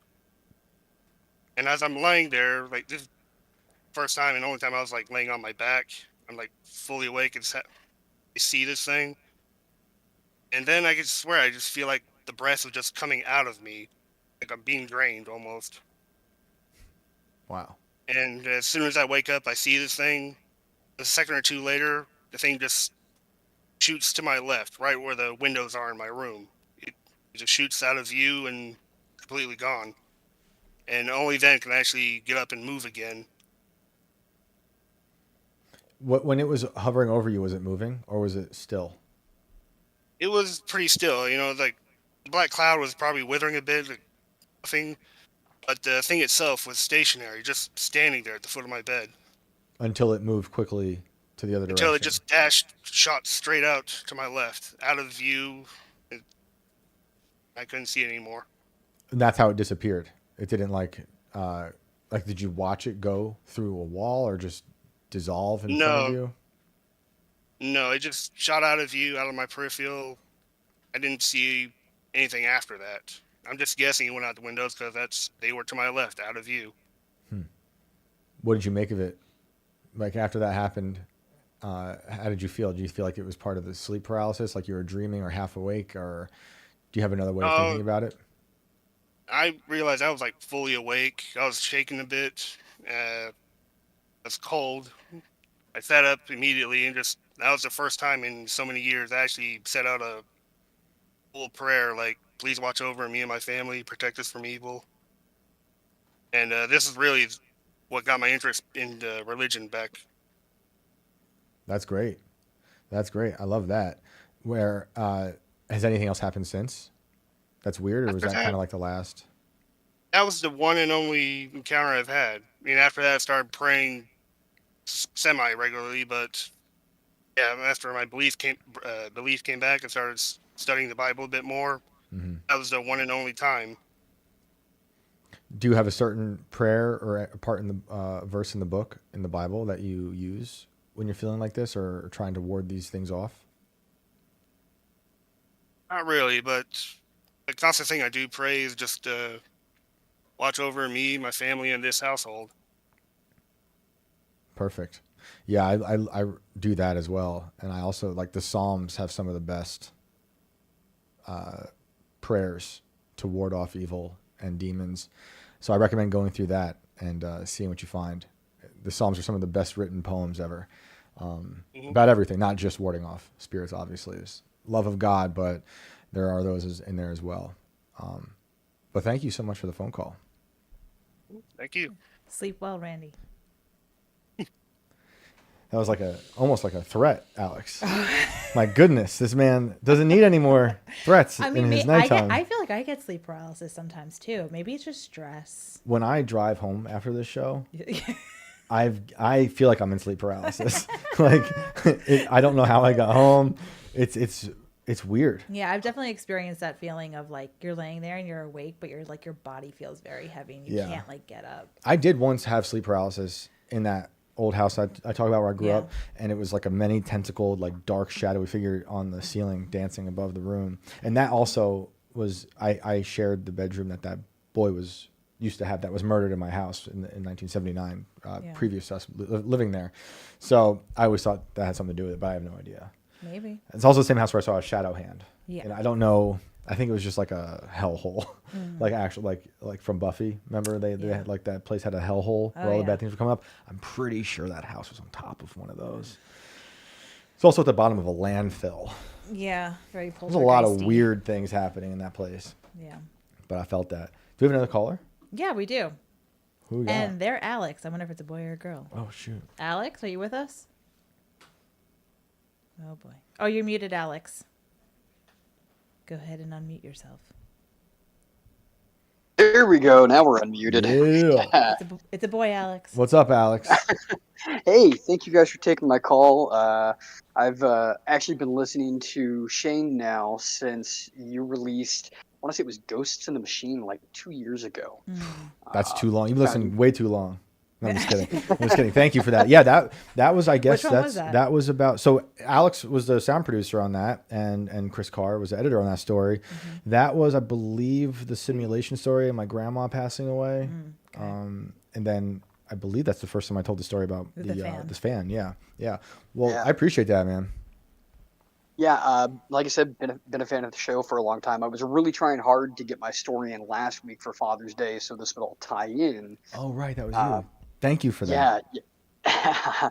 But better late than never. Yeah. So for this story, there's kind of a bit of backstory leading up to the date in question, which was October 20th, 2012. So we're gonna have to go way back in time to when I was a little kid. So my dad raised me and my brothers by himself for quite a long time. And he absolutely loved kids, but not in like a creepy, Joe Biden way, but like just genuinely loved kids. Always Right. loved having kids, being around kids.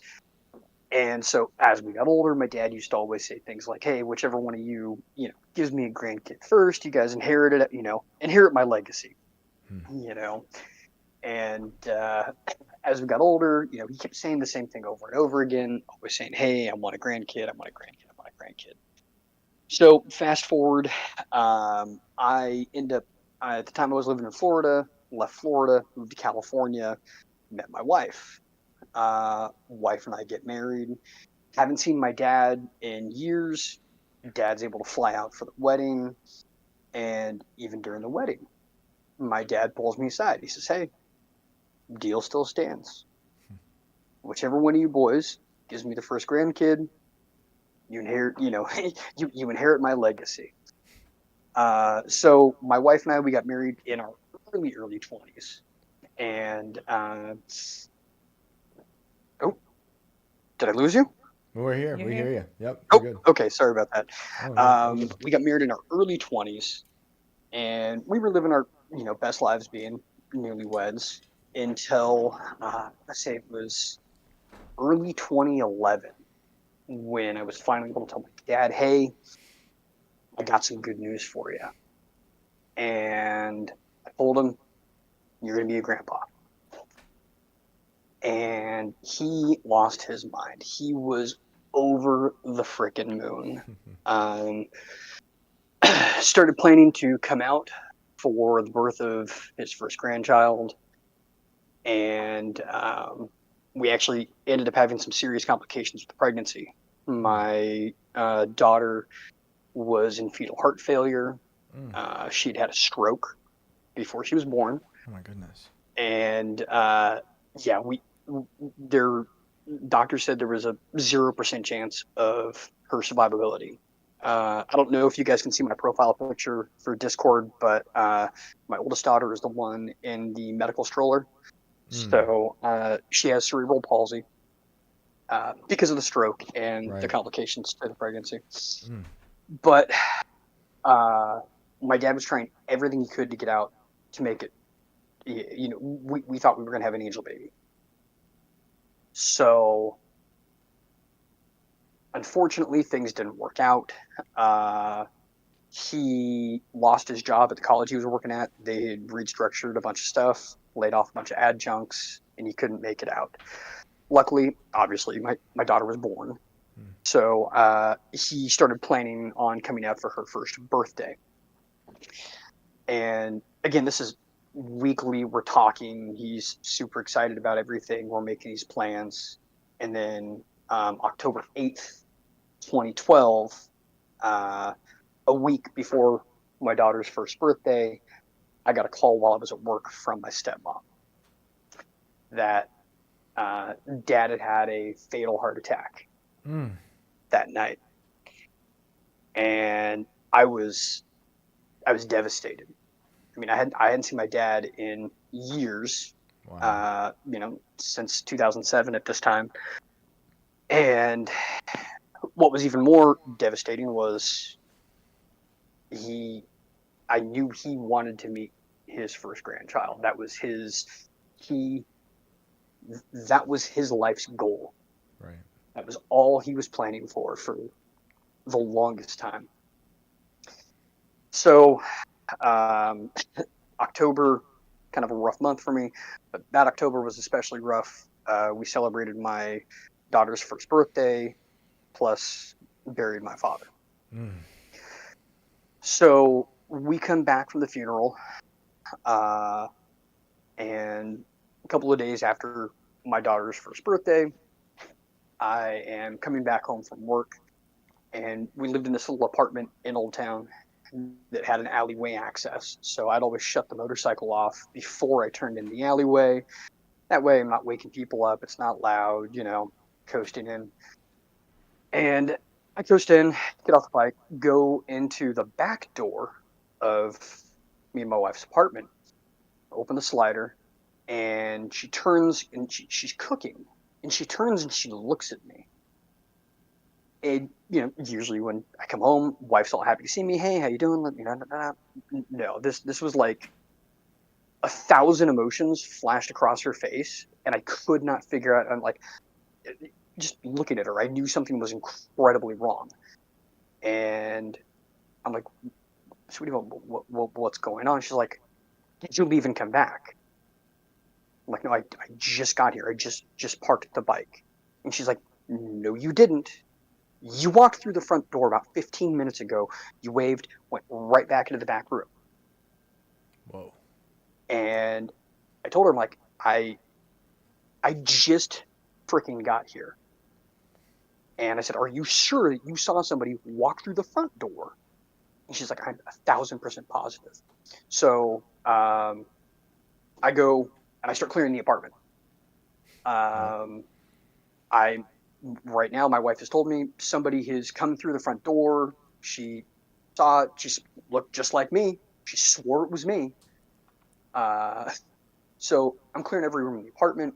Yep. And I finally go back to my daughter's room. And my daughter, Emily, she's playing on the floor. And I notice initially that there were some books that had been taken off of the bookshelf. And neatly stacked. Well, this bookshelf, first of all, she's one. She can't walk. She's crawling. Bookshelf's too high. She couldn't get any of the books off there. And the books were totally undisturbed. If a kid would have taken books off of a bookshelf, they wouldn't have been neatly stacked. But what tripped me out even more was there was a blue and white teddy bear. Not just any blue and white teddy bear, a very, very, very specific blue and white teddy bear that my father had gotten me when I was a baby in the hospital on the day that I was born. Wow. Wow. It's even worse because, well, I don't want to say worse, but right. The trippier part was I left this bear in Florida in 2003 when I moved from Florida to California. I did not bring this bear with me when I moved to California. Your dad is now a bear. Wow. So your dad showed up. I'm trying, at the time I'm trying to process what's going on. I called my wife in. She's still shook up because, she watched somebody come in through the front door. Right. That looked, she swears, still to this day, she swears she saw me. Now, I show you pictures of my dad when he was in his early 20s, spitting image. He's a little bit taller than me, but not by much. Right. So, and even as a kid growing up, everybody used to always say, "Oh my God, you look just like Jay. You look just like Jay. You look just like Jay." So, nothing was keeping my father from meeting his grandchild for the first time. That man came into my house as himself in his early 20s to distract my wife enough so that it wouldn't seem, weird. It was passable enough to be me, and went back to the back room and met his granddaughter for the first time. That's a great So story. we're all still trying to process this. There's a bazillion emotions going on at the time. So a couple of days earlier, when we'd gotten back from the funeral, I'd hung up a picture of my dad in the hallway. One of my favorite pictures of him. So after we're done having our cry fest, take my daughter back to bed, and she actually reached out and grabbed the picture of her grandfather. And that to me gave me a lot of closure.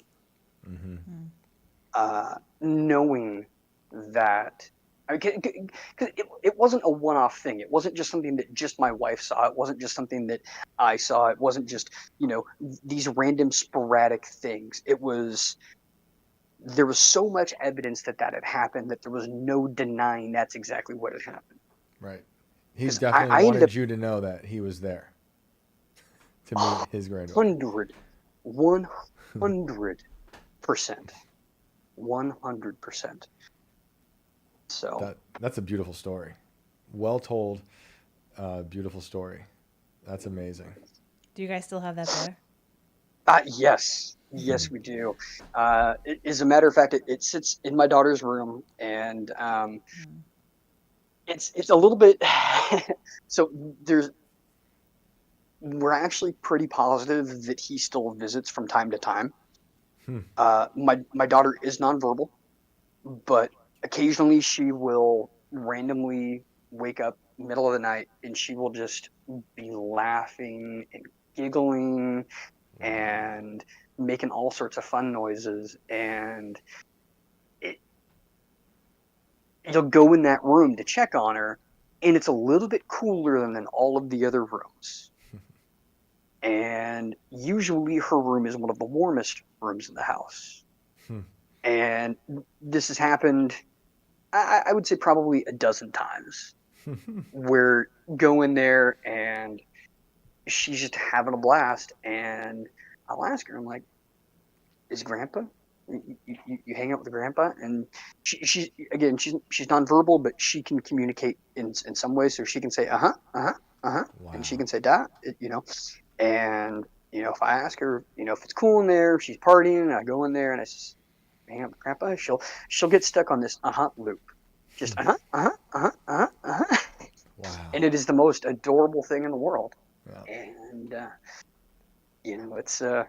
it's crazy. And I'm not a crazy supernatural person. I'm not one of these people who have had all these, encounters or anything like that. It's just this one event, and it changed my perception on the supernatural. My entire family, actually. It changed all of our perceptions on the supernatural. Yep. I mean, it's funny you reference the story you referenced in the beginning, because that's what happened to me with and how it changed my perspective of all these things. Because it's undeniable. I experienced something strange. I can't obviously say I know exactly what it is, but something super bizarre was happening, and it was also comforting in a weird way. Like I've experienced some weird dark things, but that one in particular was very comforting. Thank you so much for sharing that story. That's a beautiful story. Thank you for sharing. Again, thank you guys for having me. I appreciate you. Have a good one. Bye, Alex. I love that story. Sweet. When he's talking about the dead looking like you, Yeah. in some way, like when my grandfather died, and it was his funeral was on my 30th birthday.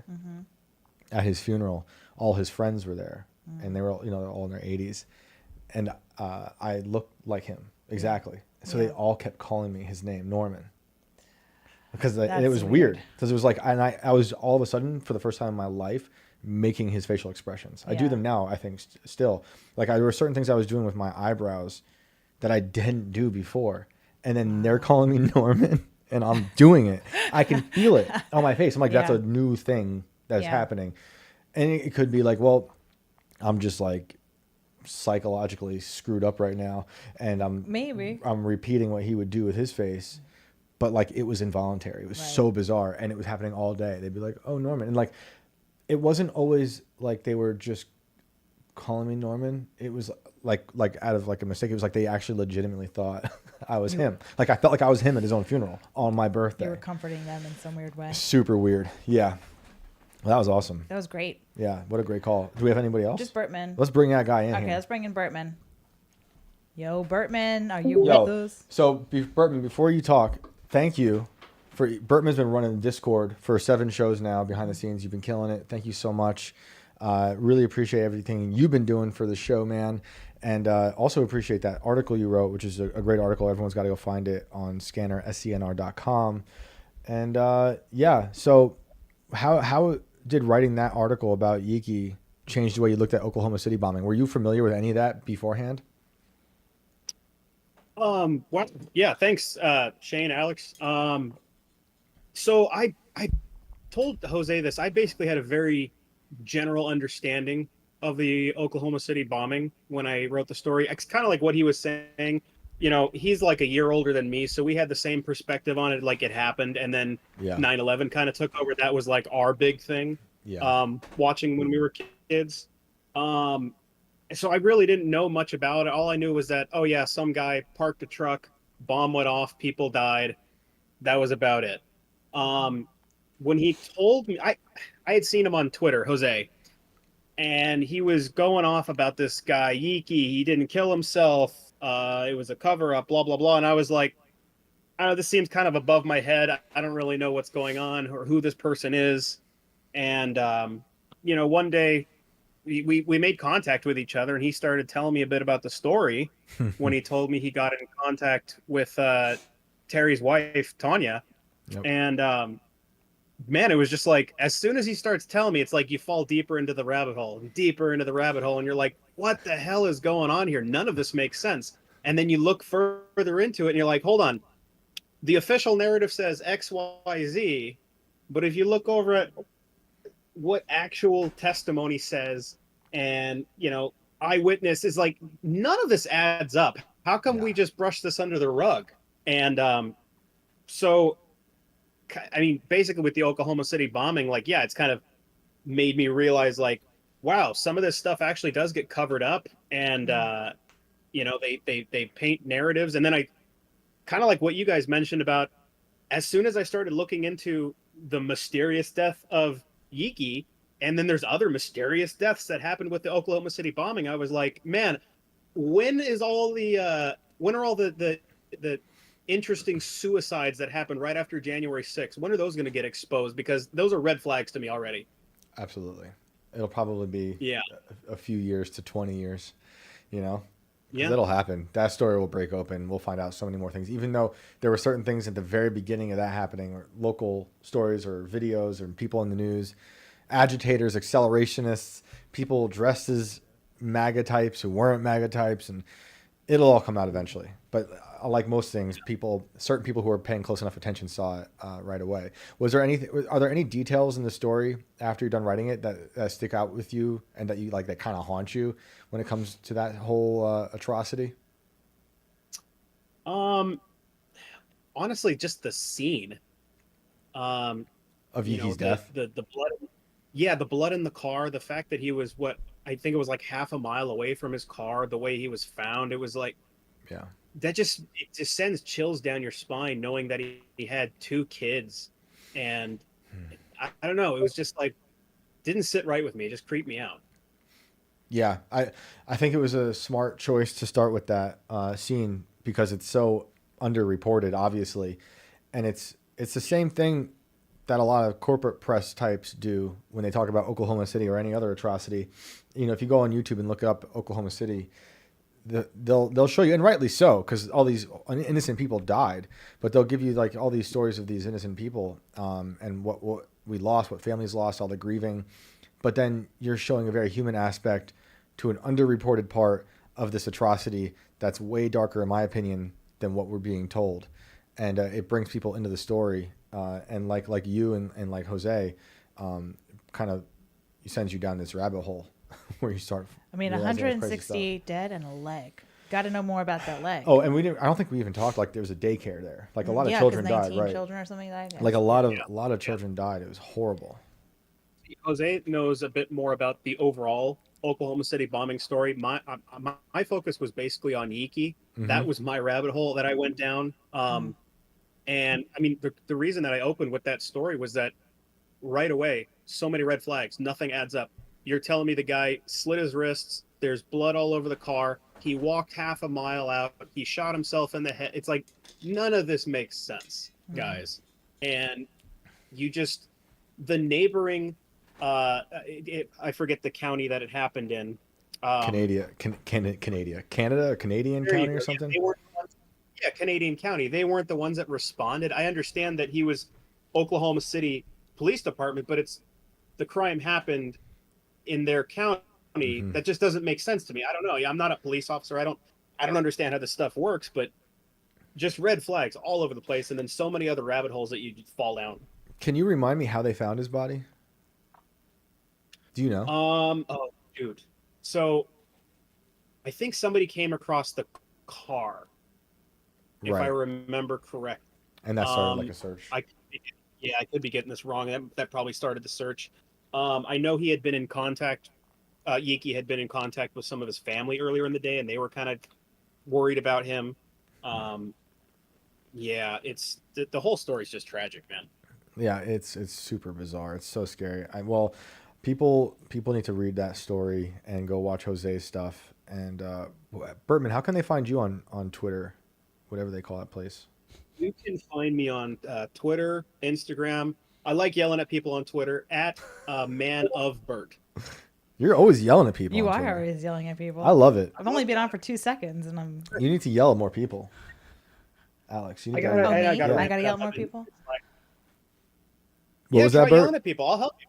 Yeah, he could be like your coach. I don't want to get canceled. I gotta ramp it up or I'll be slacking. Yeah, perfect. Well, did you have any spooky stories? So I have one. Let's hear it. I guess it's not as entertaining as some of the other spooky stories, but Get out of We'll our be the room. judge. We'll be the judge of that, Bertman. okay, all right. It's definitely one that I can't explain. Okay. So I've always kind of been agnostic about spirits and the paranormal. I don't necessarily not believe, but also I'm pretty quick to poke holes in people's stories when things just seem like they have a pretty reasonable explanation. So this was maybe 6, 7, 8 years ago now, back in Palmdale, California, my hometown. I was with my wife. We were dating back then. She was working a Parks and Recs job, and I just happened to visit, for the day. I was hanging out at her work. And so there's 2 entrances to this building. Keep in mind, the building it was something 100 or so years ago, maybe 200 years old. It used to be a prison. It used to be a hospital. And then it kind of just turned into an event center. It's actually the place where we got married. So there's 2 entrances to the building. There's the one entrance where it's, you got the stage where people will hold their event. And then there's a door on the right that you would enter that goes upstairs, and it leads to an open office area. And, maybe, I don't know, 3 or 4 other rooms that, some people would hold classes in there. I think there was like a bathroom. There's like a dumbwaiter. And so, I went upstairs. They let me in. They had the keys. Keep that in mind. Her and her one coworker that were working the same event. They had the only keys. So I went upstairs into the office area, They went into the event area, doors were locked. They started setting up whatever they needed to set up for whatever event was going on. I was upstairs. I think I was reading a book. Maybe I was working on something for a class I was taking. And all I remember is at some point, I hear the stairs. You hear like very distinct, like a boot coming up the stairs. Boom, boom, boom. And you hear the creak because it's an old building. And I'm not really thinking anything of it. I'm thinking, oh, one of them are coming up here. You know, I'm not putting it together that boots, they're not wearing boots. It sounds like a heavy step. Uh-huh. And so, you know, my brain's just kind of whatever about it. Oh, okay, so they're coming up. And then it just kind of stops and they never came up. But I was like, maybe they went back down. Because I'm also preoccupied with what I'm doing. Anyways, later on that night, I randomly thought about it when we were driving home. And I asked my wife, I said, hey, did one of you guys come upstairs at some point? Like I heard someone walking up there and then nobody showed up and then they just went away. And she says, oh, you heard footsteps? And I'm like, yeah, I heard footsteps. Why? She's like, a lot of people hear footsteps in that building. Yeah, that place is really haunted. Sometimes people will see shadows. The lights will just turn on. And I was like, get the hell out of here. Seriously? And yeah, that was my first time where I'm like, you know what? That got me. I can't explain that one. That's good. I wonder if it was one of those, like, thinking of trying to poke holes in stories. I wonder if it was one of those, is it called frogging, where people are living secretly in like houses and buildings? So it's funny you mentioned that. That building specifically had one of those incidents. No way. I swear to God. She's worked that building. She frequently worked that building. There was a lot of events that would happen. Right. And one of the times when she was there, she's with, I think it was a group of other coworkers. And they're all sitting there thinking like, why does it sound like there's somebody here? I hear voices. What's going on? Oh boy. And, nobody could figure it out. They search all the rooms. Nobody's there. I hear these voices. So at some point, one of them opens up a closet that's downstairs right when you open the door. And they realize there's this panel that, comes out and you can crawl into the wall. Oh no. And so as they're pulling the thing out, they hear the voices and they're terrified. They're like, I don't know what the hell I'm going to see down here. Oh, so they pull the panel out and they start saying, is anybody here? And they hear the voices. It's mumbling to itself. They can't really make out what it's saying. And they say, if somebody's in here, you need to leave right now. We're calling the cops. And so slowly, this homeless lady, I don't remember if she said she was older, younger, homeless lady. Clearly, she's got some kind of, mental stuff going on. Wow. She's coming out. She's crawling out. She's got like food that she had with her. I think she had like a drink or something. And she's mumbling to herself. And she's like, you got to leave. We're going to call the cops. And that was, pretty creepy when she told me about that. I never thought you'd hear somebody in the walls. Yeah. So are you sure someone wasn't in the walls when you were there? I think you saw heard a squatter. It was a squatter, yeah. I don't know because that happened before that event. So at that time they had been very careful about, closed up the panel. Anybody getting in. Okay, so this is what it was. It was the ghost of a squatter. It was a ghost of a squatter. Ghost of a squatter. A homeless lady died in there. Yeah, maybe. We actually had another story at a Winco. I don't know if you guys know what that is. It's like a warehouse store. No. So about 6 years ago, there was a Winco. You go outside to some stores and there's like pillars that are kind of the facade of the building. Yep. So the cops were chasing some guy. I think it was like a hit and run. Anyways, the guy ends up pulling up to the Winco. He gets out, runs into the store, goes upstairs into the employee area, onto the roof, and ends up falling inside the pillar. And the cops look, they're like, where the hell did this guy go? We don't see anything. No. They don't think to look inside the pillar. And keep in mind, this was in the middle of summer in California. It was 110 plus degrees. You're cooked. So a couple days go by, and people start noticing, hey, why is that pillar out in the front leaking? Why does it smell like sewage? Oh. And, enough people start complaining. They start investigating. They're like, oh my God, the guy died in here. And that's his body. His body baked in here for like a week. Ooh. Wow. Yeah, that one Wow. freaked So me out too. Allison Chains could write the song "The Man in the Pillar." Oh, dude, tell me about it. Just remake it. You can do that, Bertman, yourself. The Man in the Pillar. That's I'll a do crazy. that. That's a crazy story. I love that one. I used to go by the pillar all the time and just be like, "That's where it happened." You should go back and like put a little plaque there. People should know about the pillar. What happened? You know, You got to remember the pillar, man. never forget. Thanks, the pillar. Bertman. Thanks, dude. That was crazy. Thank you, Get me guys. out of here. Bye. I didn't expect to like smell a lot from that story. I know. I smelled the pillar. I vomited and Did you? then swallowed Yeah. it. Well, that's good. Hey, we made it through the show with I think minimal gremlins. I think we did great. As far as I know. That was awesome. That was fun. Thank you to So all the much fun. callers. Thank you to Jose. Thank you to Bert. Check out Man of Bert on all the social media platforms. See him yelling at people. You can find me at Shane Cashman on all those places. Where can they find you? I am Alex Ayala on X. I'm not yelling at anyone yet, but Yeah. I might soon. So You're not going to be here for a little bit.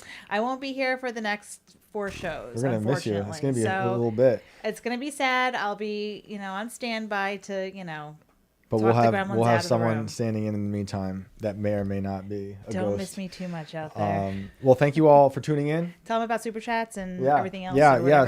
whatever. Super chats. Thank you for those. And also, if you want to send me stories, Shane Cashman at scanner.com. So that's my name at scnr.com. I'm going through everyone's submissions and love to have you guys on. So hit me up with your stories there and we'll talk. And until next week, we'll see you.